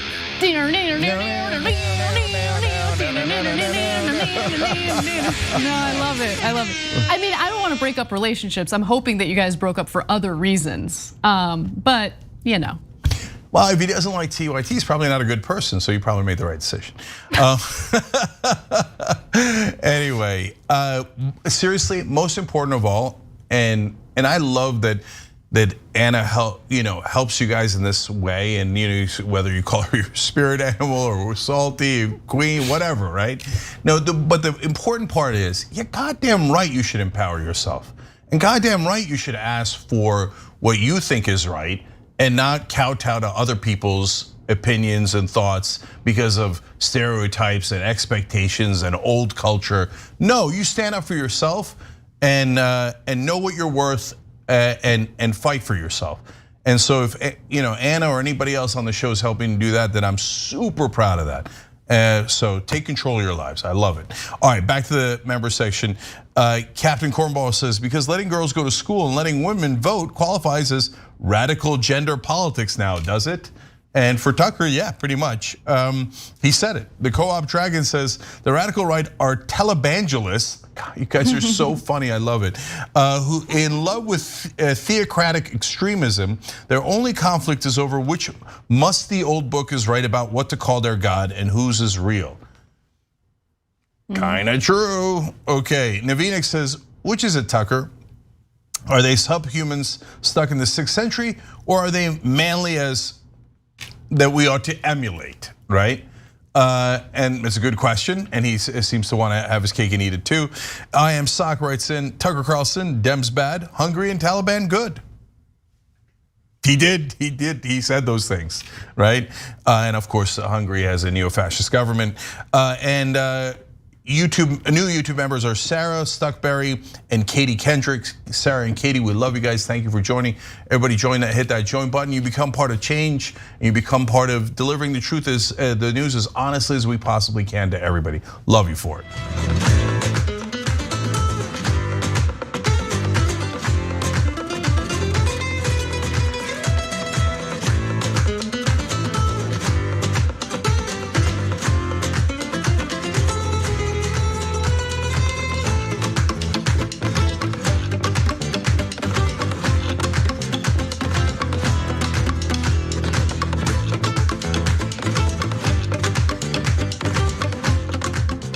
All right, back on TYT, Cenk and Anna with you guys. All right, Anna, take it away. All right. GOP lawmakers in the state of Wisconsin have been fighting for months to prematurely end unemployment benefits for unemployed people in the state. However, they're now calling for a specific exception. Individuals who refuse to get vaccinated should be able to collect unemployment benefits. Now, this is a proposal by Republican lawmakers in the state legislature, and it's unlikely to really go anywhere because the governor of Wisconsin has already said that he will veto it. But here are the details. Wisconsin GOP lawmakers are circulating a bill that would allow people who lose their jobs because they refuse to get that COVID-19 vaccination to collect unemployment benefits. The governor, Tony Evers, told the Milwaukee Journal Sentinel that he would veto the bill if it passes, but the GOP-controlled state legislature has been trying for months to block federal funds that increase the top unemployment payouts in the state from $370 to $670 a week, and fell just short of overriding Democratic Governor Tony Evers' veto of their bill to do just that in late July. Their argument is that the extra money is convincing people to stay home rather than look for work. So if you are an individual who has been laid off, if you work in the service industry and you're concerned about coronavirus, maybe you have some sort of health issue and you're terrified of the virus, you don't get to collect unemployment benefits, according to Republican lawmakers in that state. However, if you decide to be irresponsible, entitled, if you refuse to get the vaccine, which puts others at in harm's way, well, you should be rewarded for that in the form of unemployment benefits. It's kind of amazing. Yeah, so the folks who got fired because of COVID did not have a choice. So hey, you worked at a restaurant, the restaurant's not open anymore, they fired you, you're in a world of trouble, you gotta pay the mortgage or the rent, etc. And Republicans say, I don't care about you. I just want you back in whatever miserable working conditions you were in before, and because I need my corporate donors to pay me. And I work for them, so shut up and go back to work and work for less than what we pay you in unemployment, because corporations rule this country and they're my masters and I'm their servant, okay? That's what they say. But when someone makes a choice, I don't want to go back to work, man, because I don't want to be vaccinated, I want to spread the disease to everybody at work, I want to endanger all my coworkers. And the company goes, well, no, okay, we can't let you do that. But not because of a humanitarian reason, by the way, because it'll hurt productivity. Then more people will be sick, and then they'll have to, maybe shut down parts of a factory or a warehouse or an office, etc. That is the one time Republicans defy corporations. And they go, no. If you're choosing to be an idiot, you're one of us. If you're choosing to endanger other people, you're one of us. Like, if you care about no one else on planet Earth, I want to pay you money. Yep. If you got fired without any fault of your own, screw you. I don't give a goddamn about you. You're lazy. You're lazy, you're a bum, right? Oh, you don't want to work because you chose not to work, because you chose not to get vaccinated? You chose to put other people in danger? Then we love you and we want to give you more money. That's who the Republican Party is. Look, you would all know that if the mainstream media did their job right. Like, we wouldn't have to keep insisting and tell you the facts and like scream the facts at you. Everybody would know it if the mainstream media didn't fetishize 50-50. Well, I can't tell, right? No, I can tell. The Republicans are monsters. They are, and I mean, you're seeing it play out in many of the red states where all sorts of disinformation continues to be spread by right-wing lawmakers. Hospital beds are full in places like Florida and Texas, for instance. People who need to go to the hospital for various procedures that are not related to COVID are being turned away as a result of overwhelmed hospitals. Here's a map showing just that. So the dark red, dark orange areas indicate where the hospital or the intensive care unit beds are nearly full. And those are literally the most conservative areas in the whole country. That's right. Because they will not listen to logic or reason. And so, and they will not care about their fellow man if their life depended on it. And in this case, it literally does. They don't care about themselves or anyone around them. And the Republican Party goes, how can I reward you with cash for that? And I also want to just share a little snapshot of how COVID is impacting people in Wisconsin. So the state's COVID-19 case average is 1,104 new cases a day, up 40% from the week before, and an 11-fold increase from a month ago. And one way to prevent people from getting hospitalized and dying from this virus is to encourage them to get vaccinated. But instead, the Republican lawmakers in the state legislature in the state have decided to offer rewards. You don't want to get vaccinated, you want to stay at home, you want to get fired from your job because you refuse to get vaccinated, we'll give you unemployment. But everyone else, regardless of their situation, they don't deserve it. Okay. Yeah, so by the way, of those, some percentage will of course die, and almost everyone dying is unvaccinated. And instead of discouraging that, Republicans are literally trying to encourage that. So look, I don't want to insult the voters too much, but you're choosing to be, let's put it this way, in the party that celebrates ignorance and harming other people for your own selfish reasons. But in this case, at a bare minimum, can you just own your hashtag freedom? We're giving you the freedom. Nobody's making you take the vaccine, right? And nobody's making you wear a mask. But you can't say, I don't want to do either one of those things, and I want to go endanger other people at work. Well, They didn't choose that. So they're saying, no, I don't want you to endanger me.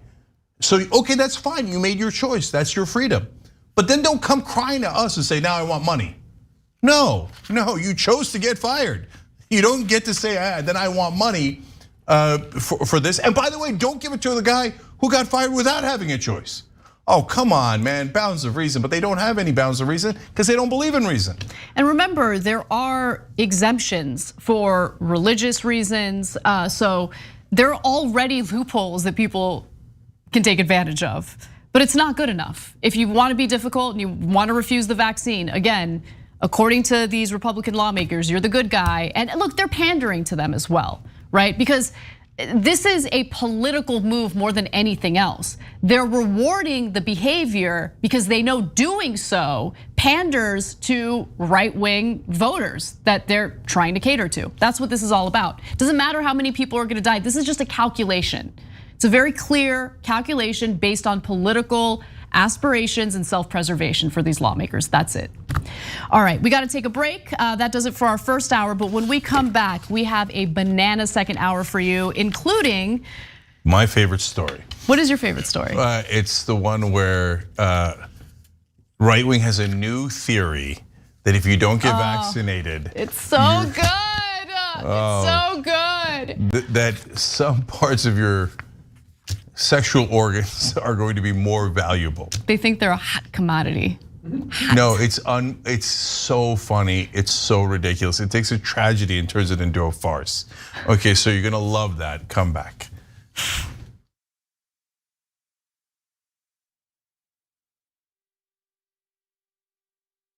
You know what the progressive movement needs? It needs a little energy, a little pizzazz, maybe a little caffeine. Oh, coffee. But what if it was Too Strong Coffee? Yes, new twostrongcoffee.com/TYT. Look, this helps progressive causes. It's also organic and fair trade, so you've got peace of mind that it was done right, and it happens to taste great. So check it out right now at twostrongcoffee.com/TYT. That 300 million is a pretty good number, Well, that's the size of the US population. You know what our next target is? The size of the entire world. We just crossed 5 billion views on YouTube. I mean, imagine 10 years ago thinking one day. We looked at you like, are you nuts? Young Turks has just passed another milestone, 15 billion views. Damn. All right, lots of comments. You guys are the best. I'm gonna read a few comments from our members. Mr. Methuselah says on YouTube, super chat, thanks for all the important work you do for TYT for the movement. Do you know who had the first super chat when I got back from vacation? You won't be surprised to find out. Rob Shively, what do you know? Rob says, rejoice for Dragon Daddy has returned. This question sent to us by Izzy Sanchez Jr. Is it me or is Meghan McCain talking as fast as Ben Shapiro? Is that the way the right tries to look smart and intellectual? Well, yes. Michael Nathan writes it on Twitter. Did Anna choose Cenk's outfit today? I'm sure it wasn't Cenk himself. Man Bun Jenkins Skinny Jeans says, so now Anna has pointed out, okay, that's his handle. T. Joyce 1971 saying Donald Trump is good at pulling out of things, NAFTA, the Iran deal, NATO. It's just too bad Fred Trump didn't.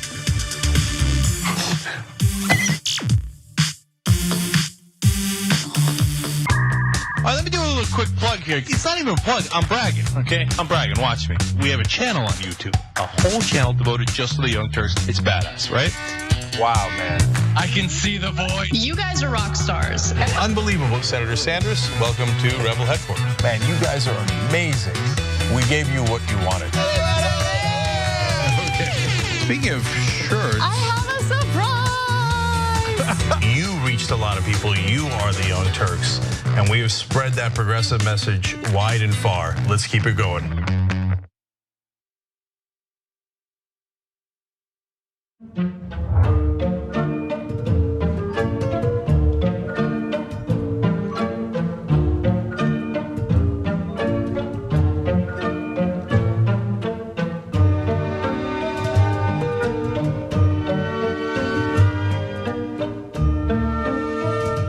Here's what we do. We go beyond the headline. We are willing to engage in transparent conversations with those who do not think like me. We also make sure that you know what's happening not only nationally, but in your local area. Make sure you tune in to Indisputable with Dr. Rashad Richey, Monday through Friday, 2:30 p.m. Eastern Time, 11:30 a.m. Pacific Time.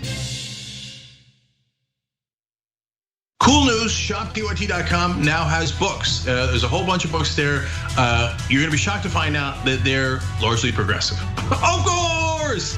Ryan Grimm's book, We've Got People, is there. It's a fantastic story from Jesse Jackson to Bernie Sanders to AOC that explains the progressive movement probably better than any book I've ever read. Speaking of awesome books, my dad's got a book out called The Original Young Turk, where he goes from the poorest olive farmer you ever met in your life to living the American dream.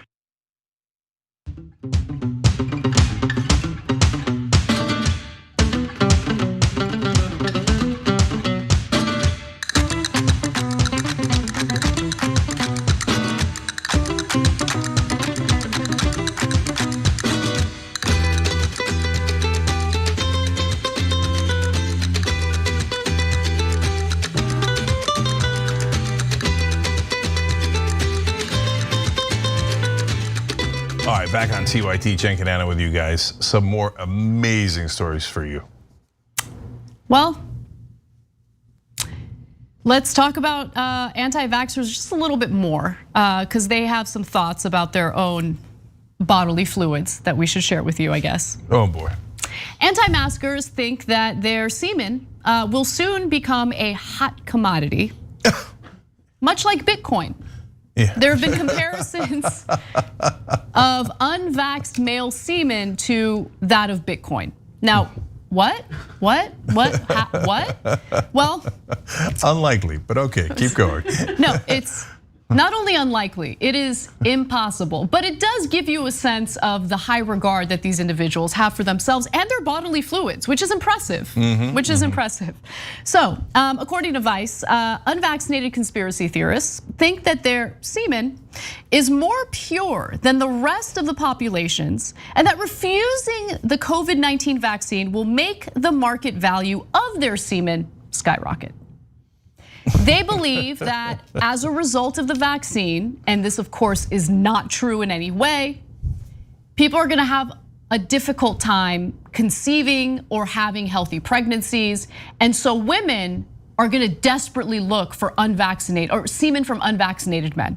Okay, there's gonna, look, it's the basics of supply and demand, Cenk. Of course. You know, now as a higher percentage of Americans have been fully vaccinated, there are fewer and fewer men who have that pure, unvaccinated semen, and women are just, they're gonna be scrambling for it. Yeah. They're gonna be scrambling for it. He's scrambling. I can see him whispering now in hushed tones in corners. You got any of that good stuff? Oh my God. Okay. So gross. You know what? Women are really gonna want this. Are they? Have they so far? Has anybody been asking so far? My guess is not one person has asked because you're nuts. And the person who believes that is not usually in high, their bodily fluids are not normally in high demand. Okay, so this is, look, a part of this, and I know I'll trigger every incel out there, but like part of this is like, oh, I know they didn't want it before, but now that I'm not vaccinated, whoa, got 'em. now they're really gonna want it, right? I got real bad news for you. That's not how it's gonna play out, brother. I really hope they're not taking up space in the refrigerators to store this. Oh, like I'm just, if they really genuinely think this is gonna be the next hot commodity. I got some Bitcoin here. I tell you, it's gonna skyrocket. Okay. Well, I mean, to be fair, the bar was pretty low. They're like, oh, it's gonna be in more demand. Well, could it be in less demand? I don't know. Good point, good point.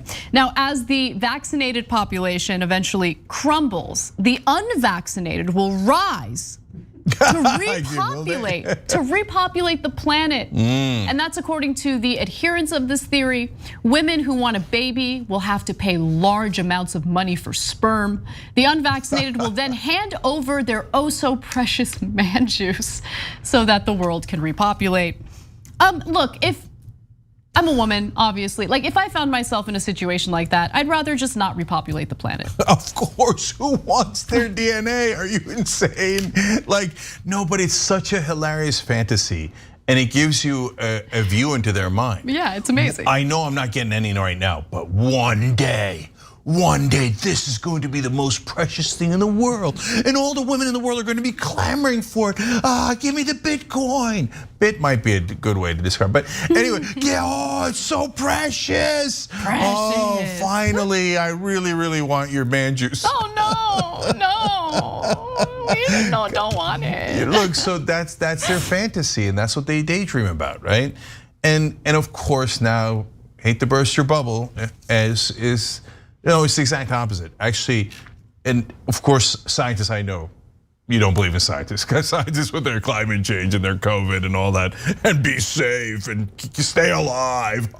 Science, gravity, good one. Yeah, I mean, look, by the way, it is a little tricky. Like you do have to stay alive in order to offer up your hot commodity, right? Yeah. But remember, they don't believe in any scientists. So they think, oh, of course, I'm gonna say a lot more than the people with the chips in their bodies and their semen. I mean, that's right, yeah, the chips in the bodies. That's the never gonna work, right?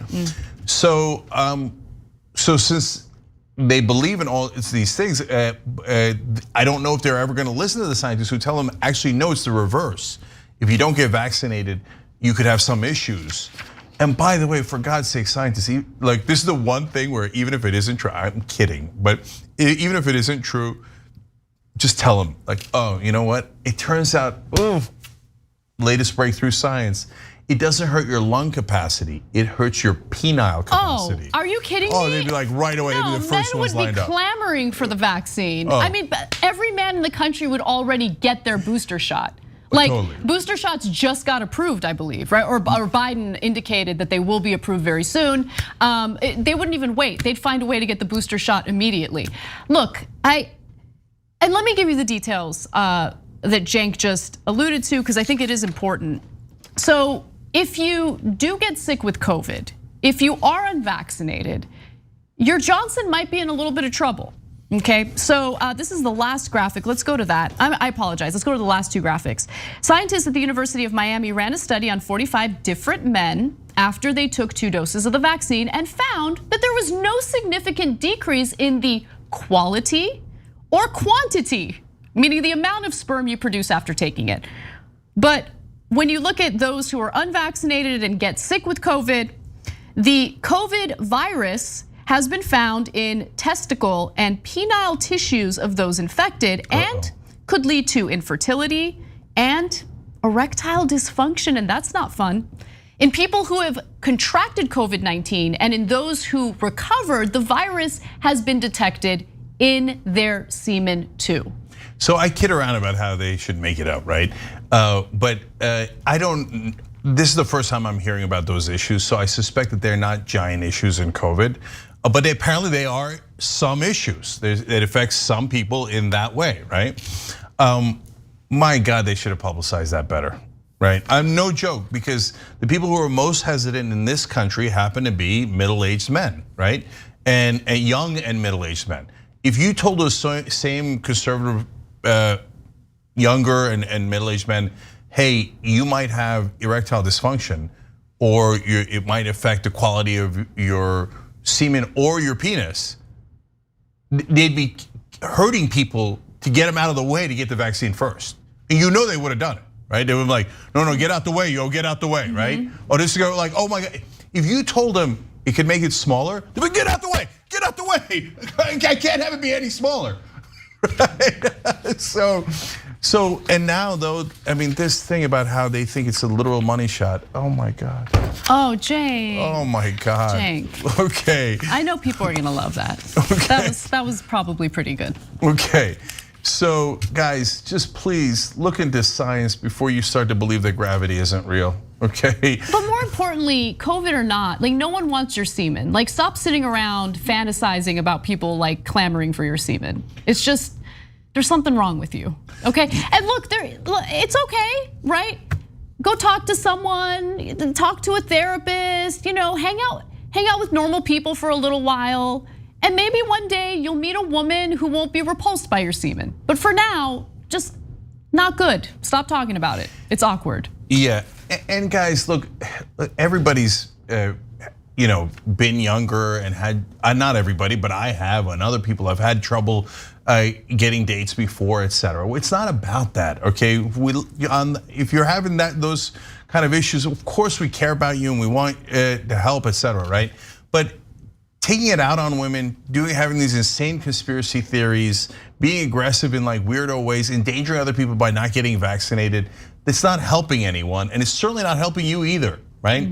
It's just gonna make your chances worse, not better. You don't go up to women and be like, oh yeah, I'm not vaccinated, man. You know what? I got really valuable semen. No, it's not gonna help anyone. Imagine?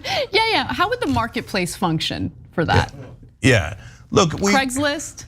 Yeah. Bold letters, right. All caps.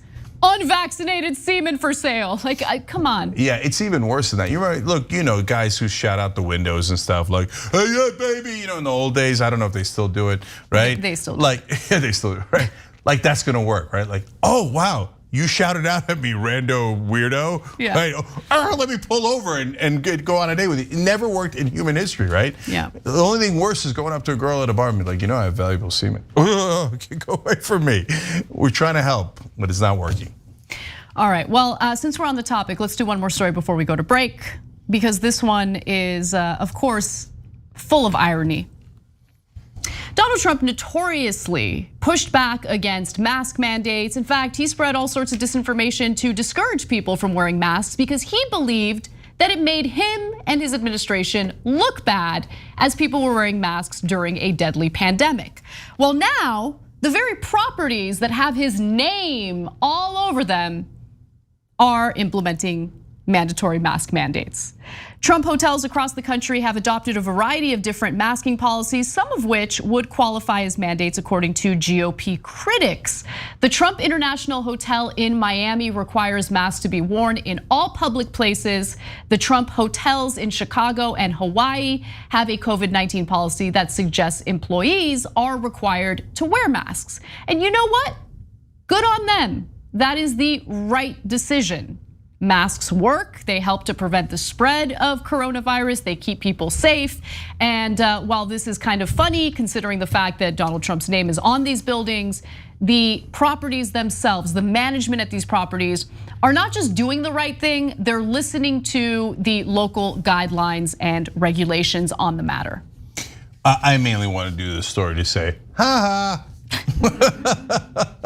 But by the way, don't get me wrong, I know it's not gonna matter. So Trump said mail-in ballots were dangerous and terrible, then took a picture with a mail-in ballot and his entire family surrounding him with mail-in ballots. So facts don't matter at all, right? So you tell them, hey, you know, Trump didn't think masks were a good idea and then he got COVID. And they're like, yeah, that's right, masks aren't a good idea. Wait, what?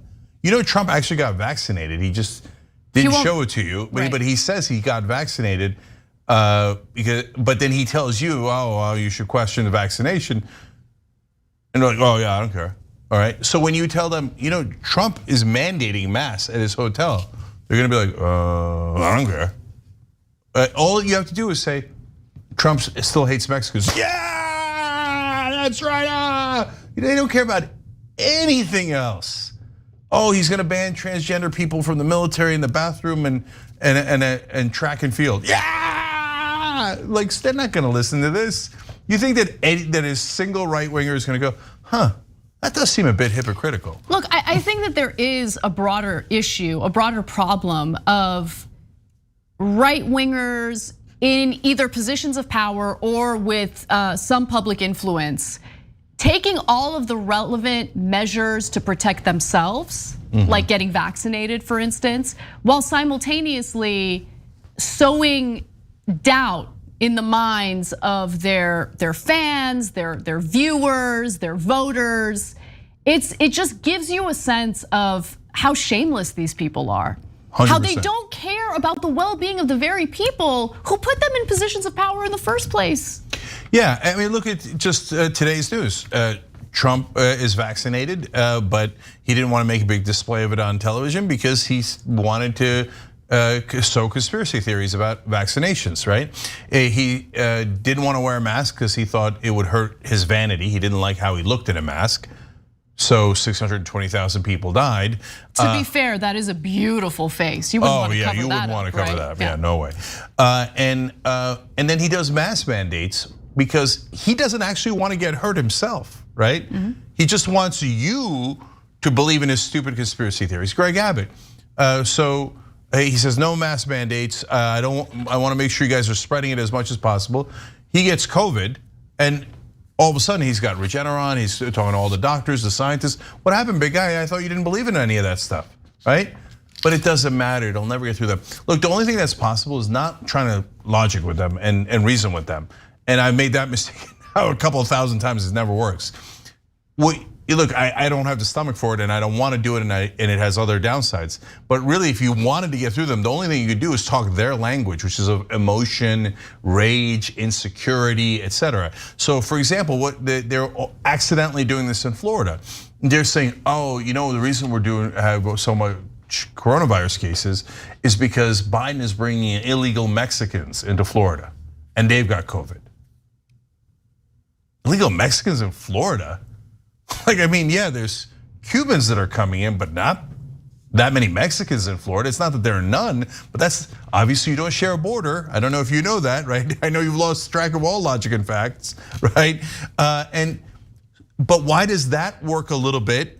And it's accidental. They didn't mean it to get people vaccinated or wear masks, but they're like, oh, the Mexicans are doing it. Okay, then I don't want it. Then I don't want it. Okay, maybe I'll get vaccinated because the Mexicans brought it in. Like, it's insanity, but how do you talk to people who choose not to be sane? You can't. Yeah. We got to take a break though. So why don't you talk to us? Send us in your comments. Oh, we got good comments during the break. Cenk will be reading them during the break. We'll be right back.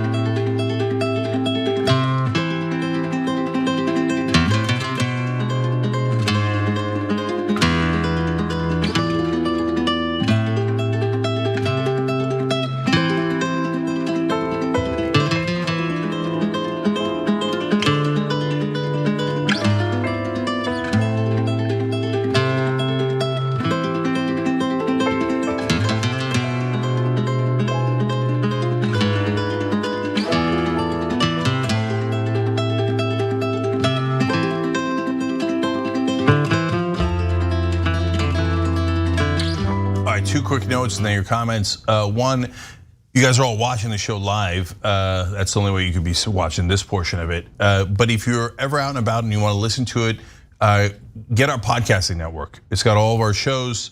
We're on Acast now. You can get Acast app, or you can just get it wherever you get podcasts. But Young Turks, Damage Report, Conversation, Old School, and more will be coming up soon as well. So make sure you're checking out our podcasting network so you can listen anytime. All right. Oh, another thing is Too Strong Coffee, okay? Now that I'm drinking coffee without the cream, I would talk about this on Old School. Oh my God, the taste is so different without the cream. And taste makes such a difference, and Too Strong Coffee's taste is excellent, excellent. I'm on the verge of running out and I'm in a panic to get more. So anyway, TooStrongCoffee.com/TYT. Plus, on top of that, it sends money to progressive causes. So TooStrongCoffee.com/TYT. All right, Pork Chop Express writes in our member section, you guys laugh, but I guarantee you these idiots will pay for it amongst each other. Oh, do you, boo? You want to waste your money? Yeah, that's your your right. If you guys want to trade you back and forth, have at it, Hoss. Ugh. Okay, Karen Shea says, didn't know you could get viable semen from the dead. Interesting, yep. Science Dragon says, okay, Cenk just made me snort laugh. The good stuff, OMFG, hilarious. Oh, you got any of the good stuff? Michelle says, it's already gross and Cenk is making it worse. Okay, you're also right, Michelle. The Dragon who says knee says, yep, nothing women love more than neck beards and a complete lack of critical thinking skills. And post-traumatic South disorder says 31% vaccination in my county. Damn, the semen around here is going to be solving mysteries and fighting crime. You guys are hilarious. Phantoms Forever in Super Chat writes in, Anna's guitar gets me every time. Air guitar gets me every time. And included several crying, laughing emojis. I throw that in.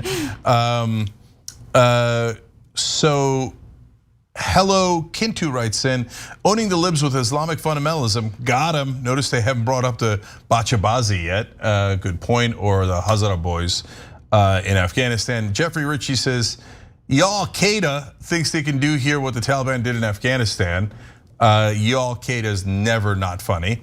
Economicon writes, enraging, these fake patriots that are antithetical to everything America is supposed to stand for. So much political BS in a serious situation. Want to argue with people about it, but it is pointless. And then Progressive Canuck writes in, no cookies for Tucker. Canada is now having a snap election and going to the polls September 20th. Fearing the conservative ideologies will cause a wider rift up here in the north. They're causing rifts everywhere. Sorry, you have to deal with our toxic sludge from Fox News. All right, much love, we'll be back.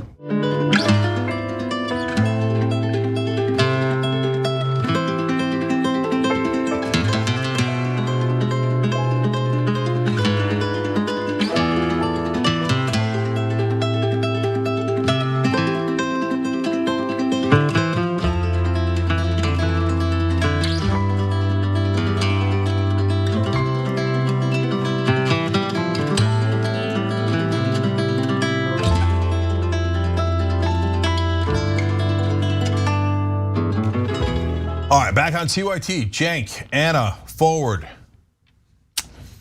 All right, well, this story, Cenk, is more of what you've been afraid of, and we're seeing more and more of these instances.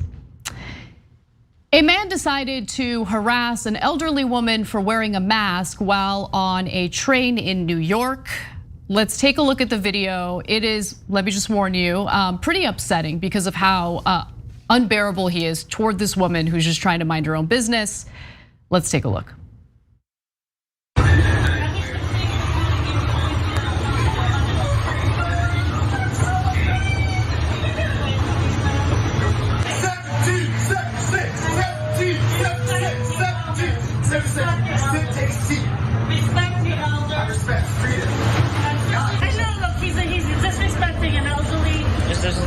You know what I respect? I respect freedom. Because what do you respect? What do you respect? What up? Take a seat. Sit down. Sit the down. That's right.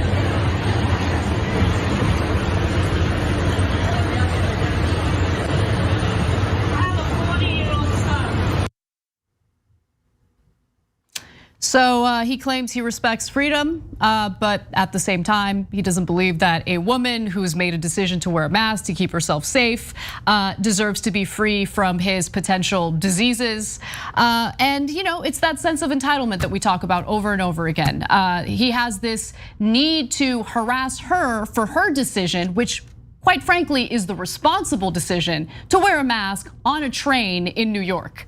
But Cenk, why don't you jump in before we give you more details on this guy? Yeah, so we're gonna tell you what happened to the guy in a minute. Because there's some developments. But let's first know some ironies. Did you notice the British flag on his collar as he's chanting 1776? Oops, I think that's the wrong side. But the right wing has been on the wrong side for a long time. The Confederacy, now Tucker Carlson is celebrating the Taliban, so is Lauren Boebert. But the fact that he's chanting 1776 while he has a British flag is amazing on his actual clothing. I told you guys this yesterday, so really worth noting, especially in the context of this story. Funny enough, we won in 1776 because George Washington vaccinated the American troops. And back then it was very dangerous, but he took the bold step of vaccinating them against smallpox. Otherwise, a lot of historians think we most certainly would have lost and would have never had the freedom in the first place that this guy is now pretending to celebrate. Okay, so those are some ironies. But most importantly is, what are you doing, man? You're telling her to sit down? An older woman, you're bullying her? I mean, the guy, if they found out who he is, he's apparently 27 years old, although he doesn't look like it. Apparently hate wears you down. He's bullying everybody in the subway car there. I'm sick of these guys going around thinking they own the place and that they can intimidate everyone else. This is going to lead to disaster. I'm surprised that happened in the New York subway and he didn't get his ass kicked. No, and so I don't want that. I don't want that, but this is gonna lead to disaster. Yeah, look, there are two things that upset me personally in that video.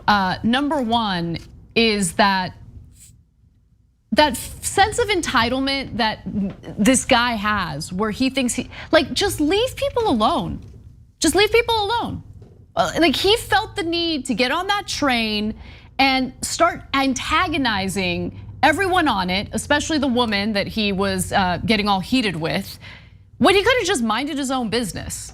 But he went in that train looking for a fight. And we're seeing this happen over and over and over again. Like, people are just ready and willing to engage in conflict. They're looking for it. The other thing is, I don't know, maybe I'm wrong in saying this. I would like to believe that if I were on that train, I would step up to that guy. And I wouldn't just stand there and watch him treat this woman the way that he treated her. Everyone's just sitting there minding their own business like it's not a big deal at all. No, but they put us in constantly, toxic people put you in no-win situations. Because if you go up to the guy, now we're gonna have violence, right? Because that guy's an idiot and he's not gonna just back away, right? But if you don't go up to the guy, you're letting him bully this poor woman, right? So you're in a no-win situation. Now, we're gonna tell you the follow-up of what happened, and maybe that's the best way to handle it. But I'll tell you what, I mean, I know myself and I've done it before, and I don't know if But I know that if I was on that subway train, there's no way I would have let that guy stand, right? And then what are you gonna do now? Now we're knee deep in nonsense, insane situation where very likely violence is gonna break out. But I'm not gonna let her bully that woman. No way, no way, right? Oh, why don't you sit down? He says, you piece of crap, you coward, you total utter coward. Okay, would you do that to a guy who was bigger than you? No, no, no, no, no. You would bow your head, you drool away. You're doing that to an older woman, you sick. Anyway, yeah. But look, they found him, and I think maybe this is the better path because I don't want violence. But these guys are going to tear us apart because they're asking and asking and asking. And by the way, physically restraining her like he did is technically a crime. Okay, that's a false arrest of a sort, right? And an assault of a sort, and you could be arrested for that. But they think, nah, we're right wingers. We own the place. I'm entitled to behaving this way. I'm entitled to bully poor women on the subway. And these are the guys who, by the way, long time ago pretended to be party of family values. They're sick people. So after this video went viral, there was an effort to identify who he is.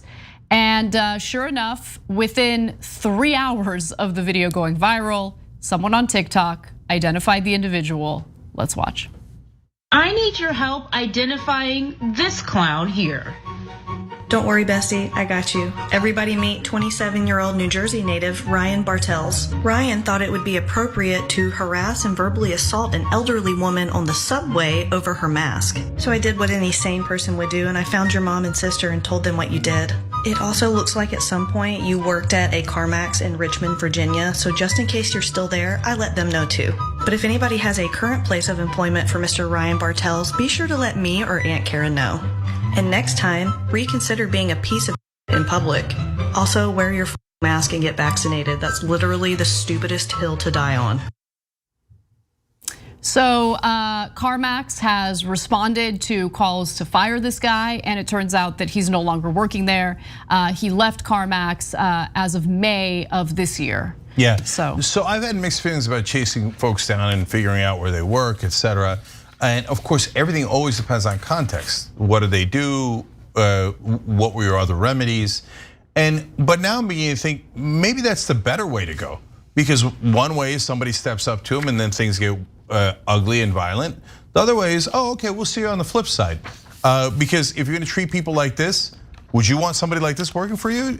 Going around bullying people, maybe he does that at the office. He finds like your accountant who's like a 68-year-old woman or something, or 58-year-old woman, and says, "Oh, why don't you sit down?" You know how quickly I'd fire that son of a bitch, right? So is you're doing a favor to his coworkers, to his employers, and to the consumers and clients, et cetera, by letting him know what a monster he is.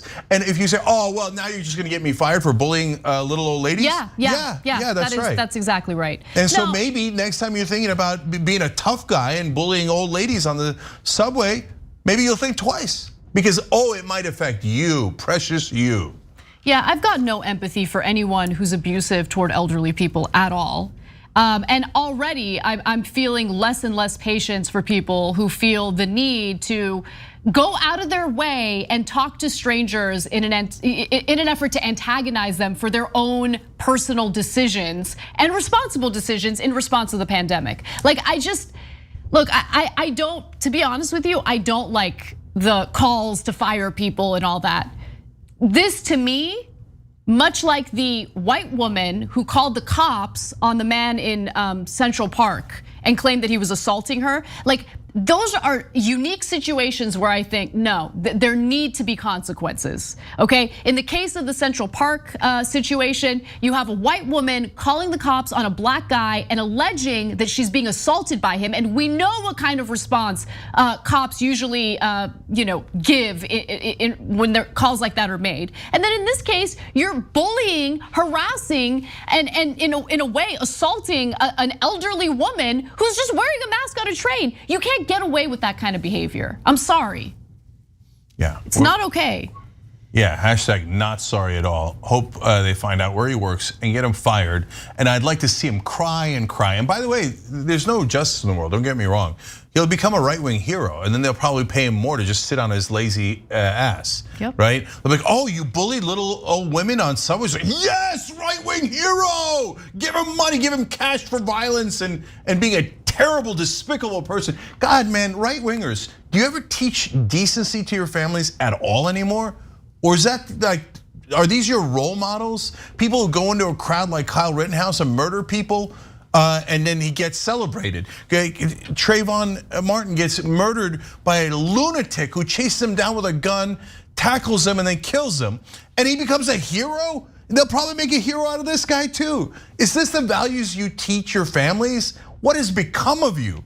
The right wing in this country, I don't know if they were always this kind of monsters, but they certainly are now. And there's no talking reason with them at all. That guy's not gonna listen to anything. Look at him. All right, well, we go from one lunatic to ramblings of a madman. That's our next story. Mike Lindell continues to unravel, and now he's even turning on his, I guess, former allies over at Fox News, including Sean Hannity and Laura Ingraham.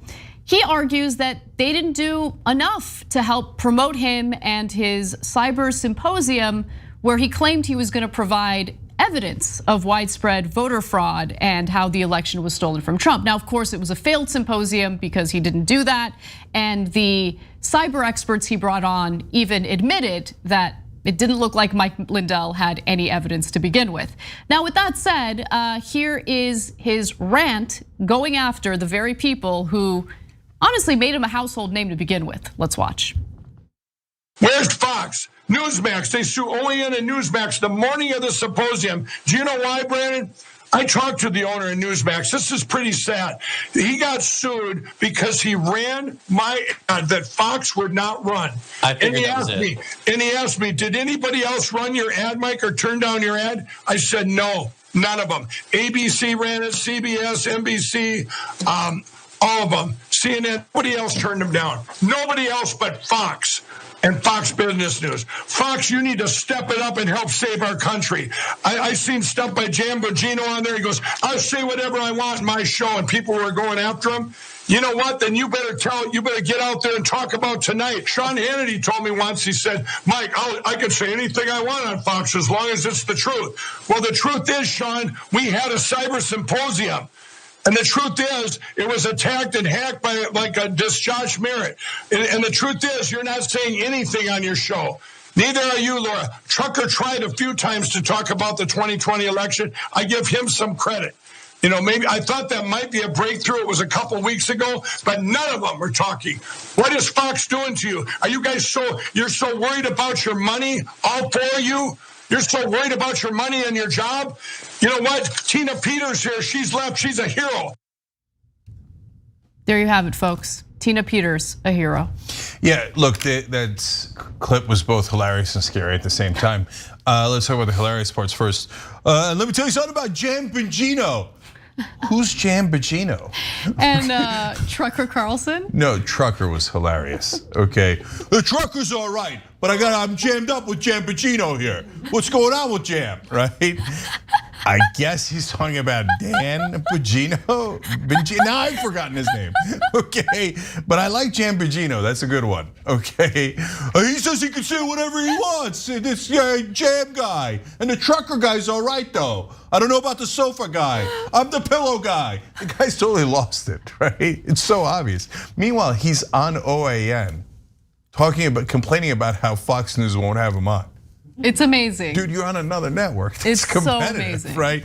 And when they go to the host, he's like super awkward. He's like, oh, he's talking about the other networks. What do I do? Right? And then he's like, oh, the Newsmax guys are good guys. We're OAN. We're OAN. Okay. Yeah. He kept, by the way, he kept referring to OAN. Obviously, we didn't show you the full extent of his meltdown there. But in other parts of the video, he keeps referring to them as OANs. Yeah, the OAN's okay, Trucker's okay, Jam I don't know about though. I don't know about Jam. Okay, but another favorite part of mine was, I was talking to the guy who runs Newsmax and he says, I got sued because of you. Maybe that's why Fox News is not having you on. Yeah, I mean, look, I have no doubt that if Dominion weren't going after Fox with this massive lawsuit, Fox would still have him on. Like Fox loves the sideshow, and they love perpetuating lies about the 2020 election. So I wouldn't, like, he's mad at Sean Hannity and Laura Ingraham for once in their lives doing something rational. Yeah, and by the way, not because they want to, but because Fox executives called them and said, hey, Sean, do you like your $40 million a year job? And Hannity, I'm sure, said, yeah, I do, yep, right? Well, then you better shut up because we're gonna get sued for billions of dollars and I'm gonna fire your ass because nothing's worth that, right?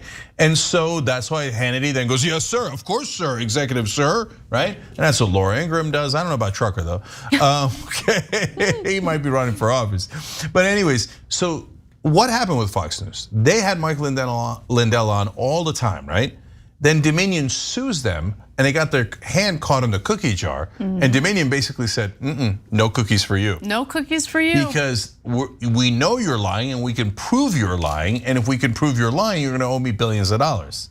And since Fox News knows that they're lying, they say, oh, no. Okay, stop the lies. We were totally fine with it until money got involved. But now instead of making money, if we lose money because of the lies, well, the whole point was to make money in the first place. So no pillows for you, okay? And that's what sends this lunatic.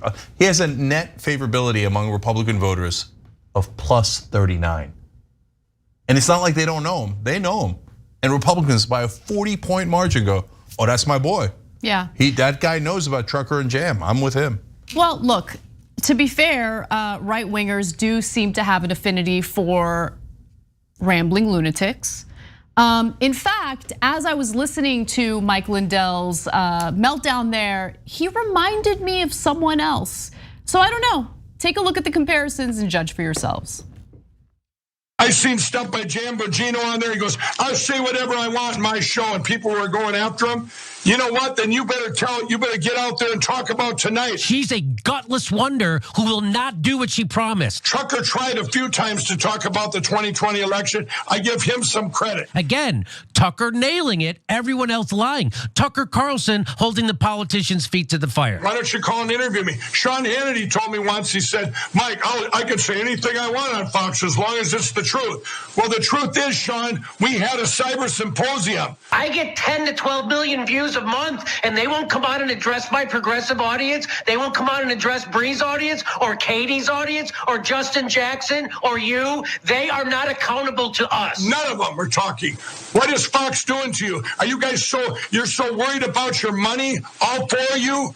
You're so worried about your money and your job? Why is this guy getting it wrong and every other mother getting it right and every other mother gets the story wrong? Why is that? Because they're bought and paid for, and they're not journalists. Yeah, that is interesting. It did seem like there was a little bit of a Trucker fan club there. And the yelling was eerily similar. It almost, and they're both picking pillow fights with their own side, or theoretically their own side. And they both have tons of right-wing followers. So if it looks like a pillow and it screams like a pillow, it might be a pillow. All right, so look, by the way, later, Mike Lindell, as he continued on his insane rant, said, you know, Sean, I don't know why you're worried about the money, man. I can offer you a job at the pillow factory. Yep. That does sound pretty good. Well, okay. Although, is he down with that? Oh, I don't even know if he sells down pillows. I haven't looked into it. But yeah. Okay. I mean, now you trust this guy's pillows? Are you crazy? God knows what he puts in there, right? I would never put my head on that. But meanwhile, probably Jimmy saw the thing about the pillow factory. He's like, wait, is there money involved? Oh, 100%. Is there money involved? Can I get Patreon supporters or something out of that? Okay, because I'll say, oh, Mike Lindell, he's the only one telling the truth. He's the only one. Mike Lindell is a serious award-winning journalist. Wait for it, imminent. All right, when we come back, look, we talk about a lot of negative people doing a lot of bad stuff, a lot of bad dudes, just like Corn Pop. But don't worry, when we come back from the break, a hero lives among us. We'll be right back.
All right, let me read some comments from Twitch and some actions as well. So Dread2D Max just gave 500 bits. Holy Beer Dragon gave 1,000 bits. Crazy Hawaiian gave 500 bits. You guys are amazing. Those bits make a big difference. Thank you. Wrestler Dragon gifted 2 subs. BC Trumpet gifted 5 subs. So did Tempo Dan. Bookworm Dragon gifted a sub. Every part helps, guys, and I've said it 1,000 times. I'll probably say 1,000 more. I love the community on Twitch. I love how you guys look out for us and for each other. Social Justice NJ writes in, spending my Bezos bucks hanging with Cenk and Anna, happy days. Right there with you. Twisted Dragon says, I'm so glad Bozo Bucks is available so I can support you guys for everything that you do. Love you all. Keep up the great work you do. 6 months and beyond. Yay. So remember, guys, if you have Amazon Prime, it's totally free for you. Go to tyt.com/prime. We teach you in about 30 seconds how to get us some of Jeff Bezos' money for this progressive show, and enjoy that irony. It costs you nothing, okay? 6 String Sonata says 9 months of Bezos' bucks and paid YouTube member. Glad I'm able to support TYT. Keep up the great work and let the thunder roll. Well, thank you. I love that. I love the way you phrased it. And yes, if you can, hit the join button below or go to tyt.com/join.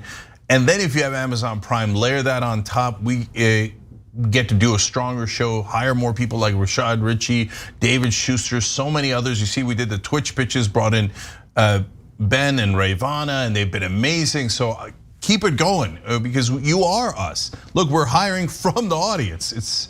And you guys are making amazing things like that possible.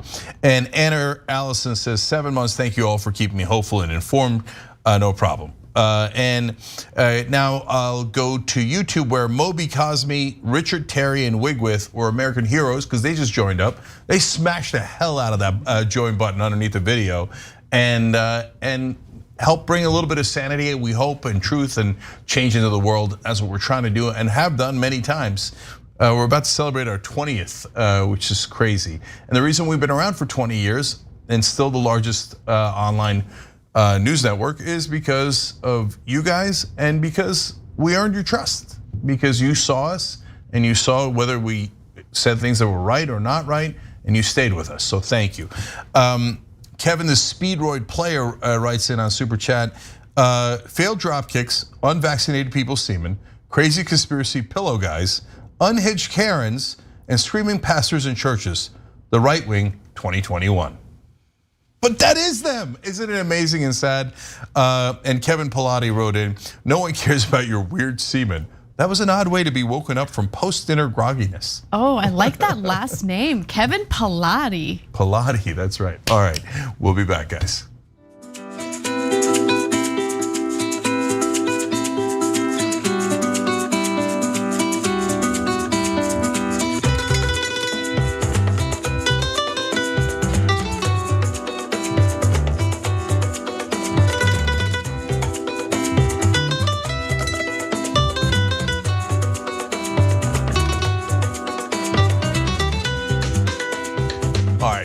Back on TYT Cenk and Anna with you guys. I'm just gonna read one comment from our members section because I was so amused by it. The tough guy in the subway harassing the elderly woman.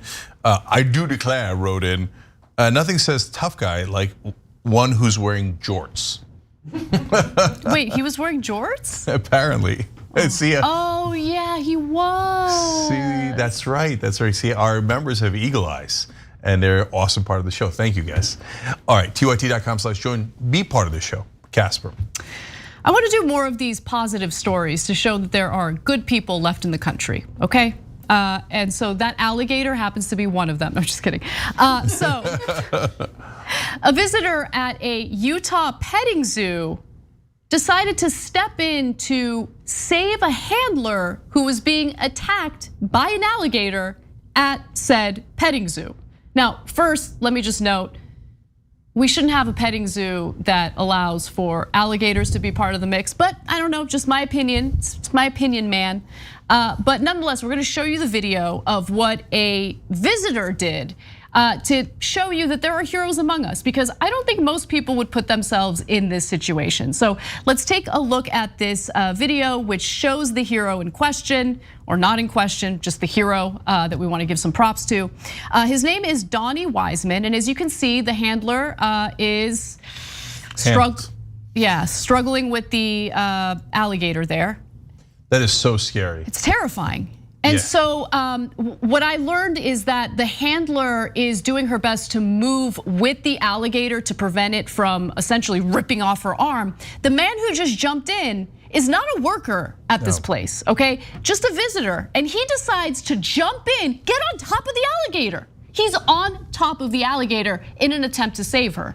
So no, we it's see it awesome. happening. It's awesome. So look, I don't know Donnie's politics. It's in Utah, and he did say at one point, well, I was hoping for the cops to come and so they could shoot the gator. Okay. I get it. Yeah, of course I get the gator. He's on top of the gator, right? I get his position there. And they looked like the gator was gonna rip off that poor woman's arm, right? But so my point is, I don't care about his politics. That is a person who's brave. That's a person who did some good in the world, and I want to celebrate it, right? Yes. And there's a lot of fake tough guys. Look at this guy. It's amazing. He's still on the alligator. He's not an expert. He doesn't know anything about alligators. He was just visiting that day. Okay. Oh my gosh. Okay, so I mean, and the whole time I'm like, please get out of there in some miraculous way where that alligator doesn't then grab you, right?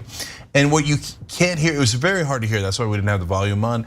But the handler who got caught in the first place, she talks him through a lot of this, right? She says, get on top of him. The alligator spins you around sometimes to drown you and sometimes to rip the arm socket off, right? And so that's why they're trying to get him to stop spinning. That's why she told the guy to get on top of the alligator.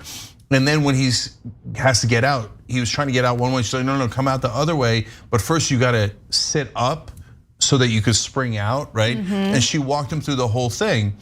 And he executed it, etc. Yeah, let me tell you how you can save me, right? And it worked. I mean, he listened to her directions on that, and clearly it worked. I'm just amused that like once she was freed, feels like everyone just kind of left the scene. And the guy's like still straddling this alligator. Luckily, he was able to escape the situation unscathed.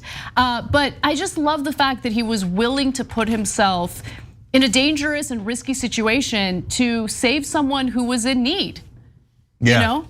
No, absolutely. And especially, and he's opening the alligator's jaws. Jesus Christ, that's amazing, right? I mean, that is courage.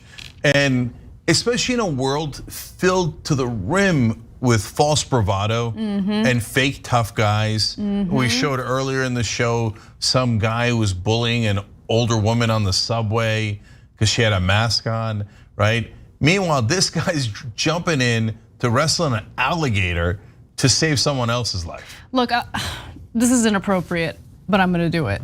It's super hot. That was super hot. It just was. It was super hot. And it's not like look, it was certainly like a strong act, right? And physical and strong, and like that's hot by itself. But the kindness and the concern for another human, that's hot. Because these days, especially in the news, you don't hear about this often. So when it comes across, it's like, oh, someone with a heart who like does risky things physically. To protect people who need protection. Right. It's awesome. Okay, by the way, if I had done this, which is a funny if, okay, I would never stop talking about it. Oh, Jake. Never. Jake still calls himself Mr. Jamaica because a million years ago, he dated a woman who won Miss Jamaica something. Yeah. What do you mean? Well, Miss Jamaica or something? Yeah, Miss Jamaica. She went to the Miss Universe contest. Right, Miss Universe. Okay. I had Miss Ireland, Miss Poland kind of hitting on me. I apologize. I'm so sorry I brought this up. Okay, right. So do I get to call myself Mr. Jamaica? Goddamn right I do. Okay. So if I was this guy, I'd be like, hi, I'm Cenk Uygur. Nice to meet you. I once saved a woman by jumping on top of an alligator. Not a big deal though. Not a big deal. Nice to meet you. I mean, his Every title wouldn't be CEO and host of TYT. It would just be like alligator wrestler or Oh, something yeah, totally. like that. Gator wrestler. Not a Yeah. big deal, though. Yeah. Not a big deal. Gator regulator. Oh, pretty good. Yeah. Yeah. You know what he said at the end of that video after he jumped out? See you later, alligator. Ba-dum-bum. Jesus Christ. Yeah, that was. It's all right. Brutal. We'll move on. We'll move on. So let me give you a few more details about this because the owner of this petting zoo explained what happened. So Shane Richens, who is the company owner, Shane, love you, but let's maybe alligators, maybe no go with alligators at a petting zoo. Just keeping it real. Yeah, I mean, I hadn't thought of that because I'm so distracted by this heroic act. It's a petting zoo and it has alligators. Yeah, no, not a good idea. Around in Utah, okay? Yeah. Jesus Christ. Oh, it's a petting zoo with lions. No. Yeah, okay, so Shane Richens, the company owner, said that the handler was opening the enclosure to feed the 8-foot gator named Darth Gator, as usual. This is a petting zoo with an alligator named Darth Gator. And we're surprised this is how it ended. But this time, the reptile got a little extra spunky. That's what we're calling it? I guess so. I mean, look, he's the owner of this place. Right. Like, you know, I don't think he wants to frame it as one of the attractions at my petting zoo got super violent and dangerous with its handler, and one of the patrons needed to save her. I don't think he's gonna frame it that way. But he does say that while the handler's hand was in the gator's mouth, she knew she should move with him in the water. It was the only way to ensure the gator wouldn't rip off her arm. Richens said the handler underwent surgery and is taking antibiotics. Hopefully she's also getting a fat settlement in the form of workers' compensation, just keeping it real. Yeah. So, it seems like she's gonna be okay. But again, like all hail hero of Utah petting zoos, this man who, as I mentioned earlier, is Donnie Wiseman. Donnie Wiseman for the win. All right, one last thing. So she goes to the hospital and apparently there was a great surgeon there and she said that he took care of her hand and she feels much better, and that she got lucky that he was like this renowned surgeon that happened to be at the right place at the right time for her. Actually, same thing happened to me. I got in a fight, this is a long story. Maybe I'll tell portions of it for the members in the bonus episode, tyt.com/join, or if you're watching on YouTube, smash that join button, as my kids say, underneath the video. Anyways, where I got my face rearranged, if you're a right winger, you'll love that story. And my nose was on the other side, but since it was South Beach, the doctor happened to be one of the best plastic surgeons in the country. Nice. So he rearranged my nose so it looked okay. So apparently she got great medical treatment, so that's wonderful to hear. Hey, look at that. Doctors are a good thing. They know what they're talking about. So if they tell you to wear a mask or get vaccinated, maybe you should listen to doctors. Okay, I threw that in there, I slipped that in there. But anyway, politics aside, thank you, Donnie, for being a decent person and giving us a little bit of hope in the world. Yep. All right, we're out of time, right? We are out of time, but we have a pretty fat bonus episode for you guys, okay? I'm gonna show you guys an old Hillary Clinton video where she has a moment of clarity and tells us the truth about something. Yeah, and then I never got to the story about my kids and COVID and how it's a disaster in LA. So there's a lot more to that, and maybe the Miami fight story. All right, hit that join button below. We'll see you guys there.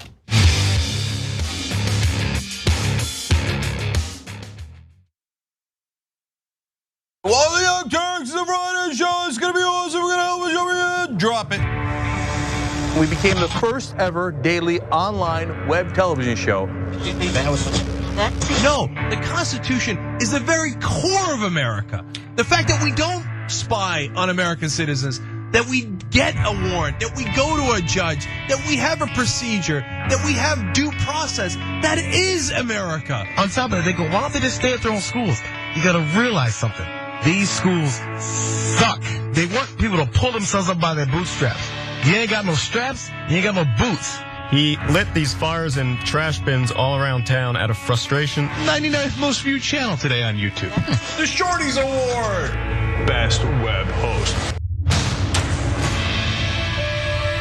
Best. 1 billion views. Voice Award winner, News and Information Channel, The Young Turks. Oh, another Webby. The Young Turks. Can I curse? For those of you watching on live stream, yes, we have adopted a pet iguana that showed up at our door. Haunted version in the dark with our silhouettes. Now let's get to the best line of the debate. And it was definitely the one against Fox. I told you we were coming. When you talk about it when it becomes a problem. Our lack of gun control is a problem. Nonsense BS story is hurting that cause, and they need to wake up and recognize that they are being had by these people. Biggest gang in America. Question is, how do we make sure that we blame the person who is dead? What kind of democracy is that? We should never forget that the most powerful people in the world exploited the greatest tragedy in American history to go to war in a country that had a lot of oil. Rolling Thunder. That's what this show is.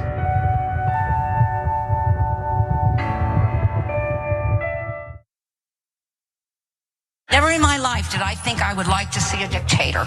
But if there's going to be one, I want it to be Trump. Tick-tock, tick-tock. Where's the line? We've crossed every line you can imagine. We are a socialist country.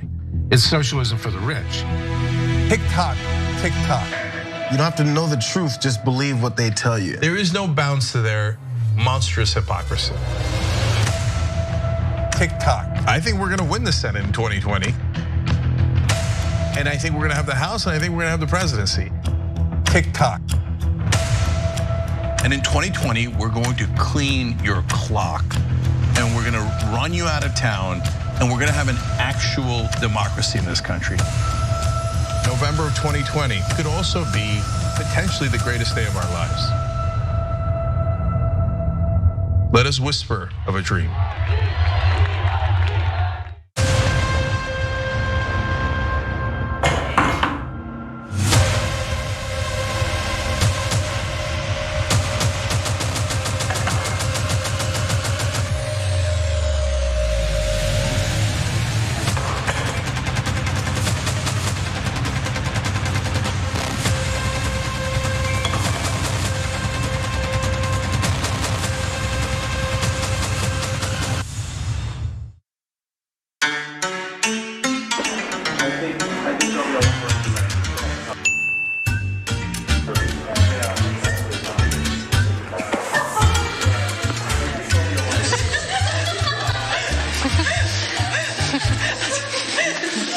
That's how you do when I smack your back that I like.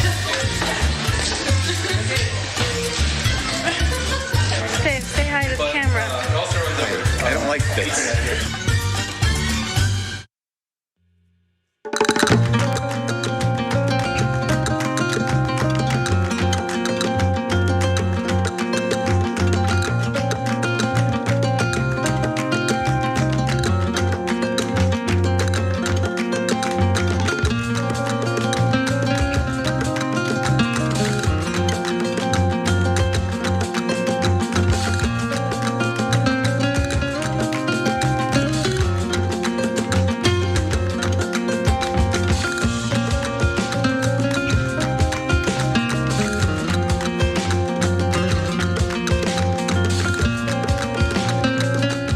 All right, we're back. It's been a kind of a woolly show. It's been a ride, right? I mean, we have gone up and down, but mainly up, and lots of twists and turns. Let's keep it going in the bonus episode. Let's keep it going. Okay. I want to make a note about the theme that DJ Bart Kyle has decided to go in today, the flamenco, I believe it is. And I love it. I love that he picks a theme for the day, and today's theme was awesome. That was wonderful. Thank you very much.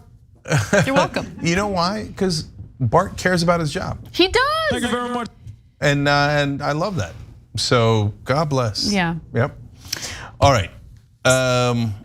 We got a lot to get to. Yes, let's do it. So there's a video we didn't get to in the main show that I definitely want to share with you guys now. In fact, someone shared it with me on Twitter and I loved it. So now I'm sharing it with you today. So Hillary Hillary Clinton had a fascinating moment of clarity and honesty during an interview with Greta Van Susteren on Fox News. Now, clearly this is an old interview, but it's relevant given the fact that US troops have been withdrawn from Afghanistan and the Taliban has taken control of the country.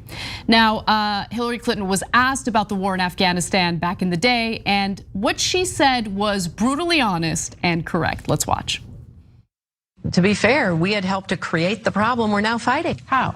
Because when the Soviet Union invaded Afghanistan, we had this brilliant idea that we were going to come to Pakistan and create a force of mujahideen, equip them with Stinger missiles and everything else to go after the Soviets inside Afghanistan. And we were successful. The Soviets left Afghanistan, and then we said, great, goodbye, leaving these trained people who were fanatical in Afghanistan and Pakistan, leaving them well armed, creating a mess, frankly, that at the time we didn't really recognize. We were just so happy to see the Soviet Union fall, and we thought, okay, fine, we're okay now. Everything's going to be so much better.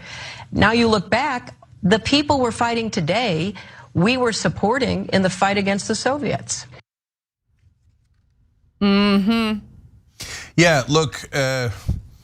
What's really frustrating about the media is that there'll be moments of clarity like that, and then everybody has collective amnesia, as if she never said it, right?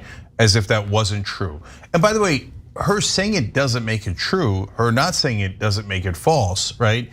But in this case, she is correct. And now the reason why it's relevant that Hillary Clinton says it is because the media is obsessed with people who are credible. Another way of pronouncing that is powerful.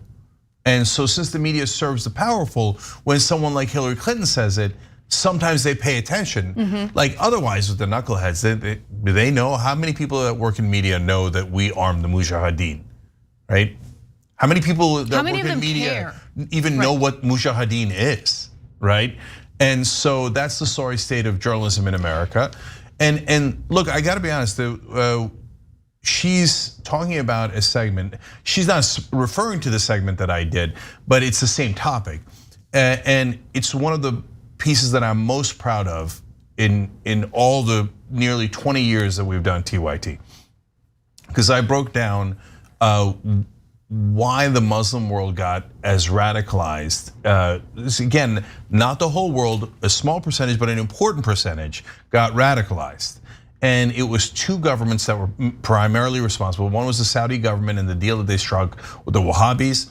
And the second government was America, because of what Hillary Clinton was referring to there. I went and read foreign policy magazines, books, etc. And it became clear that both the Saudis and the Americans captured the local media, newspapers and radio stations most of all, but some TV as well. And they pumped in the message that radical Islam was great, and that if you were a true Muslim, you would be violent. And wow. Isn't that amazing? And then they gave Stinger missiles to the Mujahideen and said, now go get who? The godless atheists in the Soviet Union. So if you were a true Muslim, you would kill the atheists. So that was our contribution to radicalizing some portion of Islam. The Saudis did it all over the world, in Southeast Asia and Middle East, obviously, etc. And if you look back at old pictures, not only are there skirts on the streets of Iraq, Syria, but also in Afghanistan and certainly in Iran, right? So all those places were more modern in the 1960s and 70s. And why did they switch in the 80s? Because that's when the Soviet Union went into Afghanistan, and that's when the Saudis struck the deal with the Wahhabis. And then they go and buy the media and influence Muslims to be more violent and more fundamentalist. To defeat the Soviets. To defeat the Soviets. Yeah. But then they unleashed this monster that we've been fighting ever since. And now you think, well, oops, that was blowback that we didn't expect. Yes, that's true, and I don't think that it was that conspiratorial when they first did it in terms of leading to more wars and that being a good thing. But it did turn out that defense contractors loved it, aided and abetted it, and certainly poured fuel on that fire with all the politicians going forward. They're like, oh yeah, that's a good idea. Yes, we should militarize. Violence is the answer. And if now we've radicalized some portion of Muslims and we have to fight them for the next 20 years, well, that's giant profits for the defense industry. Right, they see it as a win-win. Yeah, right? so they didn't lose, they won. We lost. We lost, exactly. And so what I appreciated about that exchange wasn't that I agree with what the United States did to defeat the Soviets in Afghanistan, but I think that that's a perfect example of how the United States and its foreign policy goes in and essentially just creates more problems through its interventions, right? So in this case, we're talking about Afghanistan, but the same could be said of so many other countries that the United States meddled in and decided they didn't like the government of, right? Whether it be Guatemala, whether it be Iran's a perfect example. I mean, they don't like the theocratic regime in Iran that the United States installed. The United States did that. I mean, the United States orchestrated a coup to topple a democratically elected leader and installed the theocracy that they're now wanting to fight against. This is what we see happen over and over and over again. And what's fascinating is that that clip featuring Hillary Clinton, pretty much forgotten. Someone sent it to me on Twitter today and I thought it was fascinating. I had never seen that clip. And that's why I'm sharing it with you guys today. I think it's something that could help us learn from the mistakes of our past. Yeah, well, at least one more thing here. First of all, we helped the Afghans defeat the Soviet Union. Do the Afghans look like they need help in defeating empires? And they got that on lockdown. They've been doing it for hundreds, if not thousands of years now. Go ask the Persian Empire, go ask the Russian Empire, our empire, etc. Now you go in those valleys and you're gonna come running out. That's what's gonna happen, it's just a matter of time, right? So they didn't need us to radicalize them to defeat the Soviet Union. It was just an unmitigated disaster on our end. But remember, again, the powerful got rich off of it, so they're not upset about it at all. And there is one extra element to it, which is, look, Israel did the same thing with Hamas. They thought, I have a genius idea, we'll split up the PLO, okay? And so, and they did, they split up the Palestinians and they got them fighting with one another and they think mission accomplished. Except the thing that came out of that was Hamas. Oops, not mission accomplished. Now you think for the citizens of Israel, that's terrible. For the citizens of America, for what we've done, we've had so much blowback and it's been terrible, right? But when you look at it from the perspective of right-wing leaders, whether it's the Netanyahus or the Cheneys or the Trumps or the Bushes of the world, they think, wait, was it so bad? Every time there's war, people get scared and they vote for the right winger. That's right. And so that's why Netanyahu on his way out tried to start another war because he was worried that he was about to lose power. It didn't work in his case, but he went to that well like 20 times as leader of Israel. Cheney refused to take a deal with Iran, even though we would have had peace literally now 17 years ago with Iran if Cheney had taken that deal. He said, we don't negotiate with evil. The Taliban offered up bin Laden, we didn't take that. Right. We had Al-Qaeda cornered and bin Laden cornered in Tora Bora. Rumsfeld said no to that. Why do they keep saying no to peace and to things that would help us? Because they're not us. They're the powerful, they're the elites. And for the right wing, they get tons of money from defense contractors and they get to stay in power if there's more conflict and more war. And so Hillary Clinton revealed a small piece of that there, but the rest of the media instantly forgot it. All right, I've got a feel-good story to balance out the icky stories, all right? I came across this last night, made me tear up, I'm not gonna lie, so get ready. It doesn't cost much to be kind. And every once in a while, I come across videos like this that show you just how much kindness means to people who might have dealt with people not so kind to them based on a disability or based on their identity, based on anything. And so this was posted on TikTok. A woman is celebrating her birthday at a restaurant. She happens to be blind and the restaurant went out of its way to help her celebrate. So let's watch.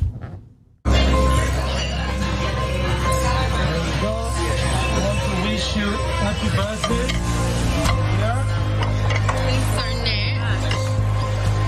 I want you to give me your hand.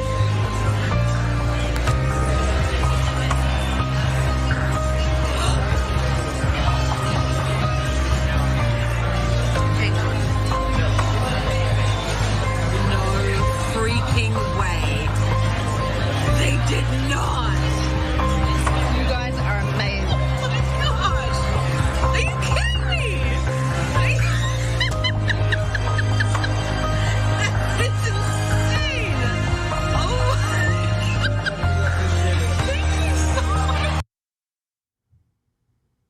So they use melted chocolate to write "Happy Birthday" in Braille, so she can clearly like read it and get the message in that way.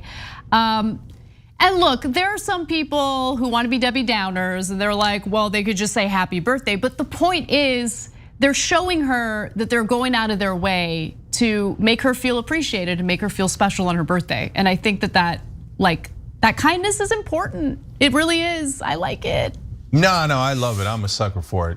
And yeah, skeptics, we get it, man. She can taste the cake. She can hear them sing "Happy Birthday." She's aware that it's her birthday. Yes, we all know that, right?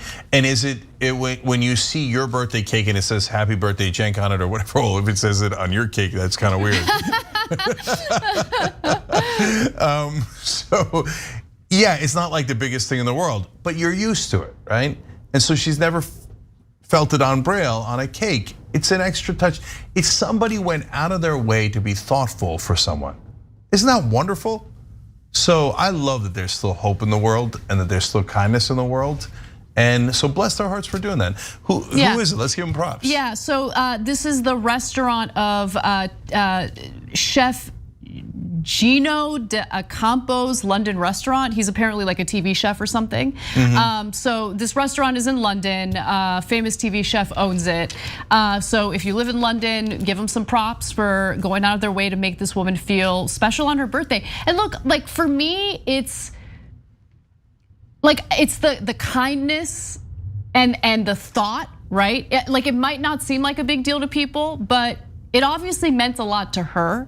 And it doesn't take much. It doesn't take much to be nice. It doesn't take much to show people that you value them and that you respect them. And you can really make people's day by being kind, especially right now, let's keep it real. Like with all of the cruelty and the toxicity out there, try to go against the grain, right? Right now, going with the grain is to be a toxic and awful person. But go against the grain and show people how awesome it feels to be met with kindness. It makes you feel good, it makes the other people feel good. Yeah, it's a win-win. It's not that hard. So help someone you don't know. And look, what would be awesome is if these became more viral. Yes. Right, we have nonstop Karen videos, fight videos, police brutality videos, and those are real and those are important. Those are things we have to address. And that's why it's important that you have awareness of that. And eventually leads to the right solution. We hope against hope that it does. But yes, it does head in that direction. By the way, we got body cams partly because of that, and that has also helped to lead it in the right direction. Although, God, it takes long, right? But it would be great if we could also get viral videos of people being wonderfully decent to one another. So it's a good start. Yeah. Okay, love it. All right, now Cenk, talk about yourself. Yes, finally. He's been waiting for it. Okay, happy birthday, Cenk. Okay. No, because talking about it for like an hour and a half on Old School is not enough. I need a portion of the bonus episode. No, we do personal stories here. Look, on the COVID stuff, I got discouraged today for a number of reasons. One, the numbers keep going up and up and up, and the vaccinated are getting it more and more. It's just a matter of percentages, right? Still a low percentage, but if it's that viral, literally, right, and that contagious, whatever percentage of the vaccinated can get it, do get it, because it's everywhere. This Delta variant is super duper contagious, guys. Look at, it's the second biggest peak we've ever had. And it's mainly in the third of the country that is not vaccinated. So that means it's at least 3 times as viral. It's like, that's not scientific, but you get it. Layman's way of thinking about it, common sense way of thinking about it, right? So now it's spreading to the kids. And so boom, second day of school. Somebody enjoys school, somebody in pro school. We get notices, they got coronavirus. So then they start pulling some kids out of school. So pro is in a giant school, he stays, right? Joy, they pulled her out, right? And so they don't have it, right? But it's everywhere. It's everywhere. And so now the kids are getting it like crazy. And I told you the super scary stat from earlier in the show, 15% of the people hospitalized now are kids. So look, that's scary on a personal front. But the other reason why I was kind of dispirited by that is that, look, God forbid there's one more variant and it actually puts the kids in real danger. Because usually kids get mild version of coronavirus. That's why we've never been panicked about it, right? Careful, but not panicked. And they very, very rarely die. Some do though. But if it affected the kids in a more significant way, we'd have crazy violence in this country. Because you're gonna mess with people's kids and you're gonna put them in danger because you wanna be a selfish prick. Yeah. I mean, things would get super ugly, super quick. It's one thing, and it sucks that people don't care as much when it's the elderly. That's really atrocious. But you mess with people's kids and this country will be on fire. Yeah, I mean, so that's worst case scenario. And the percentage likelihood of that happening, I think is like, if I had to bet money on it, it's pretty high. And that's what I'm scared of, right? I don't think it's high. I mean, it would be surprising if there was a variant that affected the kids more, but could it happen? We already have a variant that's affecting the kids more though. I mean, the Delta variant has unfortunately increased the number of children who end up hospitalized and who end up dying from this virus. Like that's why. Yeah, that's true. So that's why, like, but also I don't want to minimize the impact that coronavirus has had on children already, not necessarily health-wise, like physically, but think about how it's impacted them mentally. Like it's heartbreaking. I mean, every time I visit my nieces, it's usually when I'm already super exhausted from work and stuff, and my niece is desperate for me to play with her because she's home all day. And she's not getting that social interaction. She's not getting, time with her friends. That's important to their development too.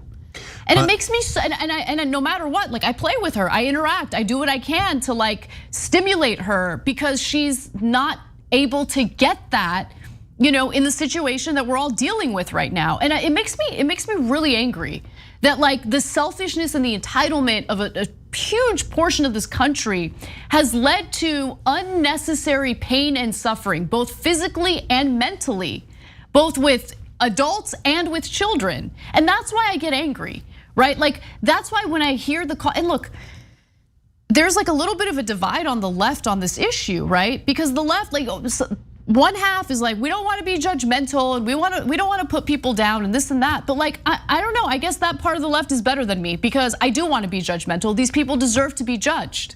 These people deserve the ire of people like me who just want this to be over with already so the suffering and the death stops. Well, yeah, now my parents can't come over again until we're absolutely positive. Look, Joy has a negative test from Sunday, right? So it's really recent, but we found out about this today, right? So my parents are vaccinated, of course, but you don't want to take any chances. So there they go. There's another week that they can't see their grandkids, right? But most of all, though, when I got the call in the middle of the day today, and they called my wife, and then my wife called me, and Wendy said they're pulling Joy, and the person on the line said that Joy was, I don't know if she used the word devastated, but something along those lines. And I pictured her crying in school because she's afraid, right? And she was so excited to go back to school. She had her outfits. You know how she is if you've been listening for a while. She had Mondays matching clothes and Tuesdays and Wednesdays and stuff. And now it's all pulled away, right? So, and look, in her case, we don't know how the kids got it, and they were probably wonderful people that didn't do anything wrong. It's just so goddamn contagious, right? But yeah, there are people who do things wrong and are brazen about it and brag about it, right? And so that is infuriating. So last thing on this, guys, remember with a pandemic like this, there's two factors. One is how contagious is it, and other is how lethal is it, right?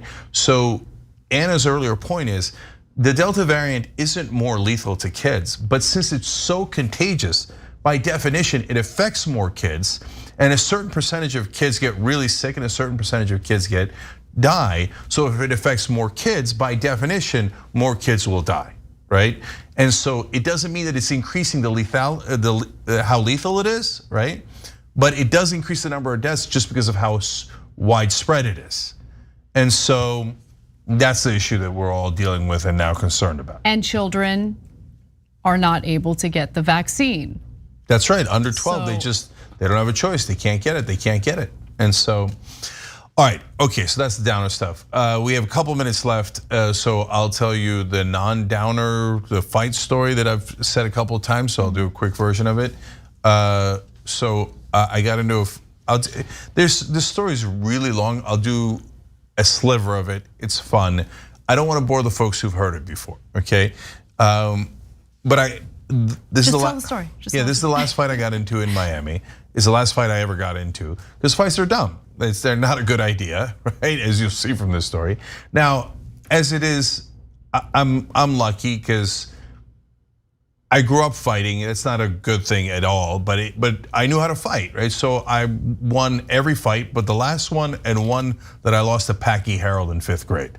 Okay, I couldn't reach his face. He was so overweight, I couldn't reach his face. Okay, anyway, am I still bitter about it? Losing that fight in 5th grade? Yes, okay. Anyways, but when you're a grown up, it's so dumb. And besides, there are no fights anymore. Everybody's got guns, so don't do it. You're gonna pull out a gun and murder you. Definitely don't do it. Yeah, it's so, those days are long gone, thank God, right? And I've told you the story I had where I got in a fight in Miami that was a good thing because the guy was attacking his girlfriend viciously in an alleyway. I mean, he was like out of a movie. So I know, like when we talk about the subway story, would I have done something to protect that elderly woman? Goddamn right I would have, right? So, but on the one that I lost, it was a stupid fight. Like it was on a basketball court. Of course. And we were, testosterone and all that stupid manly stuff. And this guy was like cocksure. I'm like, I don't get it. He was kind of a little guy. He was well built, but he's a little guy. I've never heard the phrase cocksure before. Oh, you haven't? No. Yeah, that's fun. Well, it wasn't fun for me. So he was so quick. That's why I decided in my mind that he's probably semi-pro boxer, right? What happened to your nose, Cenk? So, believe it or not, this is not at all the long version of the story. Anyways, he punches me in the face a whole bunch of times, and my nose winds up over here, okay? And that's the famous story where I finally get him, right? I punched him once, and then I got him in a headlock. That's the Uger maneuver, and nobody ever gets out of the Uger maneuver, okay? So I still think in my head, as I got fucked up, that I was like, well, I mean, if his friends weren't there, I did have him in the Uger maneuver. I think I would have won. What does that mean to win? It's so dumb, right? Anyways, it turns out 8 of the other guys on the court were his friends. So the minute I got him in the headlock, they separated us. I'm like, what the fuck? Why did you separate us before you rearranged my face? Okay, so that's called rushing meddling. Oh yeah, Russia. Yeah, yeah. I get it. All right. I know. I tried. Okay, I'm putting myself out there. That's what comedy is. That's what comedy is. Yeah. Russian meddling. Okay. There's a lot of Russian gig going on here. All right. Anyways, so I go to the hospital, and then my girlfriend at the time, Miss Jamaica, comes. She's not Miss Jamaica yet, right? She's just Sarah at the time, and she comes in and looks at me and is like, holy cow, because face is puffed up, nose is severely broken, the lacerations, etc. I mean, it was bad, right? I took pictures later, like the next day after the surgeon fixed me up, and I was like this. And a puffy face like this, black and blue. Oh my God. So stitches everywhere. I told you, I lost. I'll own up to it. Anyway, Zara walks in and she's like, oh my God. And of course she's concerned about me. She's a good person, right? Yeah. And she's like, what happened? And I said, Zara, shh, close the door. Don't tell anyone. The other guy's dead. No.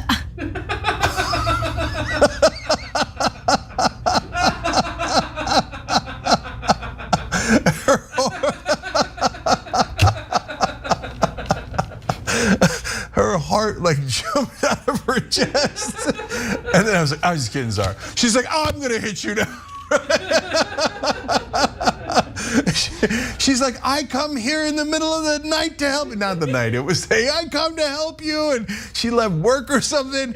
And I'm already devastated. And you think this, you're gonna do this joke about the other guy being dead? Okay, anyway. Did they put you to sleep when they worked on your nose? No. Don't you remember this story? I probably never asked that question. I didn't know. I didn't know that. Yes, and I do remember this story. Yeah, so this guy's the guy who was in the emergency room rotating at the time. It was like super lucky, happened to be one of the best plastic surgeons in the country.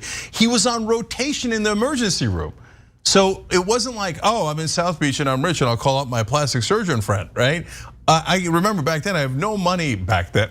I mean, it's Miami. I mean, Right. there's like a billion excellent plastic surgeons. I know, that's the part that's not so lucky. Like, yeah, of course, it's shooting fish in a barrel, right? But so that's what happened. But with that fancy plastic surgeon guy, he got on my chest, stuck 2 sticks up my nose. Stop talking about it. And Okay, then we got it. We got it. moved it, right? Okay, he must have done a couple of painkillers. He must have, I assume, but I don't remember. He just moved your nose back to where it was supposed to be. Like he didn't shave any of it off or No, that's why it's hilarious that he's a fancy plastic surgeon and he stuck 2 sticks and moved my nose. But then he stitched it up great. So that's why you can't see the stitches on the nose or the face.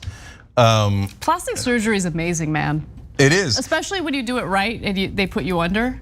Mm-hmm. They put you under, you wake up, you're all drugged up and a little prettier, you know?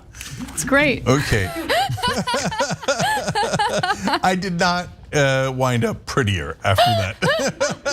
Yeah, they just put your nose back to where it belonged. You always made it seem like, oh, it was the best plastic surgery. You made it seem like you left with a better nose. Seems like you left with your nose. No, I left with my nose intact, which was a minor miracle, which is great. You think- No, guys, you don't get it. The nose was really over here. Like, Oh okay, it was. Meanwhile, I'm making jokes. Oh my God. So, I mean, right or wrong, logical or not logical, crazy or not crazy, I get my face rearranged and I'm still like, nah, whatever. Did you feel, I know we gotta go, but one last question. Did you feel even a little tempted to be like, just, maybe shave a little off, a little button nose, anything like that, or were you? No, why? What's wrong with my nose? Your nose is great, actually. I'm gonna look in the mirror now, like, wait, is there something wrong with it? The amazing thing is, your nose is really nice, and I always assumed that like the plastic surgeon's like, well, I'm going in, might as well make it even nice. Like, you know what I mean? I thought that your natural nose was improved to the nose that you have now. No, this is my natural nose. Okay, you got a good nose. Thank you, I appreciate it. It's like a good Roman nose. Yeah, no, by the way though, I kid around with Wendy about that. I'm like, I actually have a really good Roman nose. She's like, yeah. She's like, is it better than your triceps? I would say yes, I would say it's yeah. By the way, I broke the nose twice and I had a giant elbow to the face. That's why you see it in the old clips when I had that bandage on my nose. Yep. Had a giant freaking scar there. You should have taken the day off or the week off. Man, I can take the day off. You should see the other guy. But it survived all that, so God bless Roman noses. All right, guys, have a wonderful night. I don't know if I'm supposed to tease anything else, but it is what it is. Go enjoy something on Twitch. All right, bye-bye.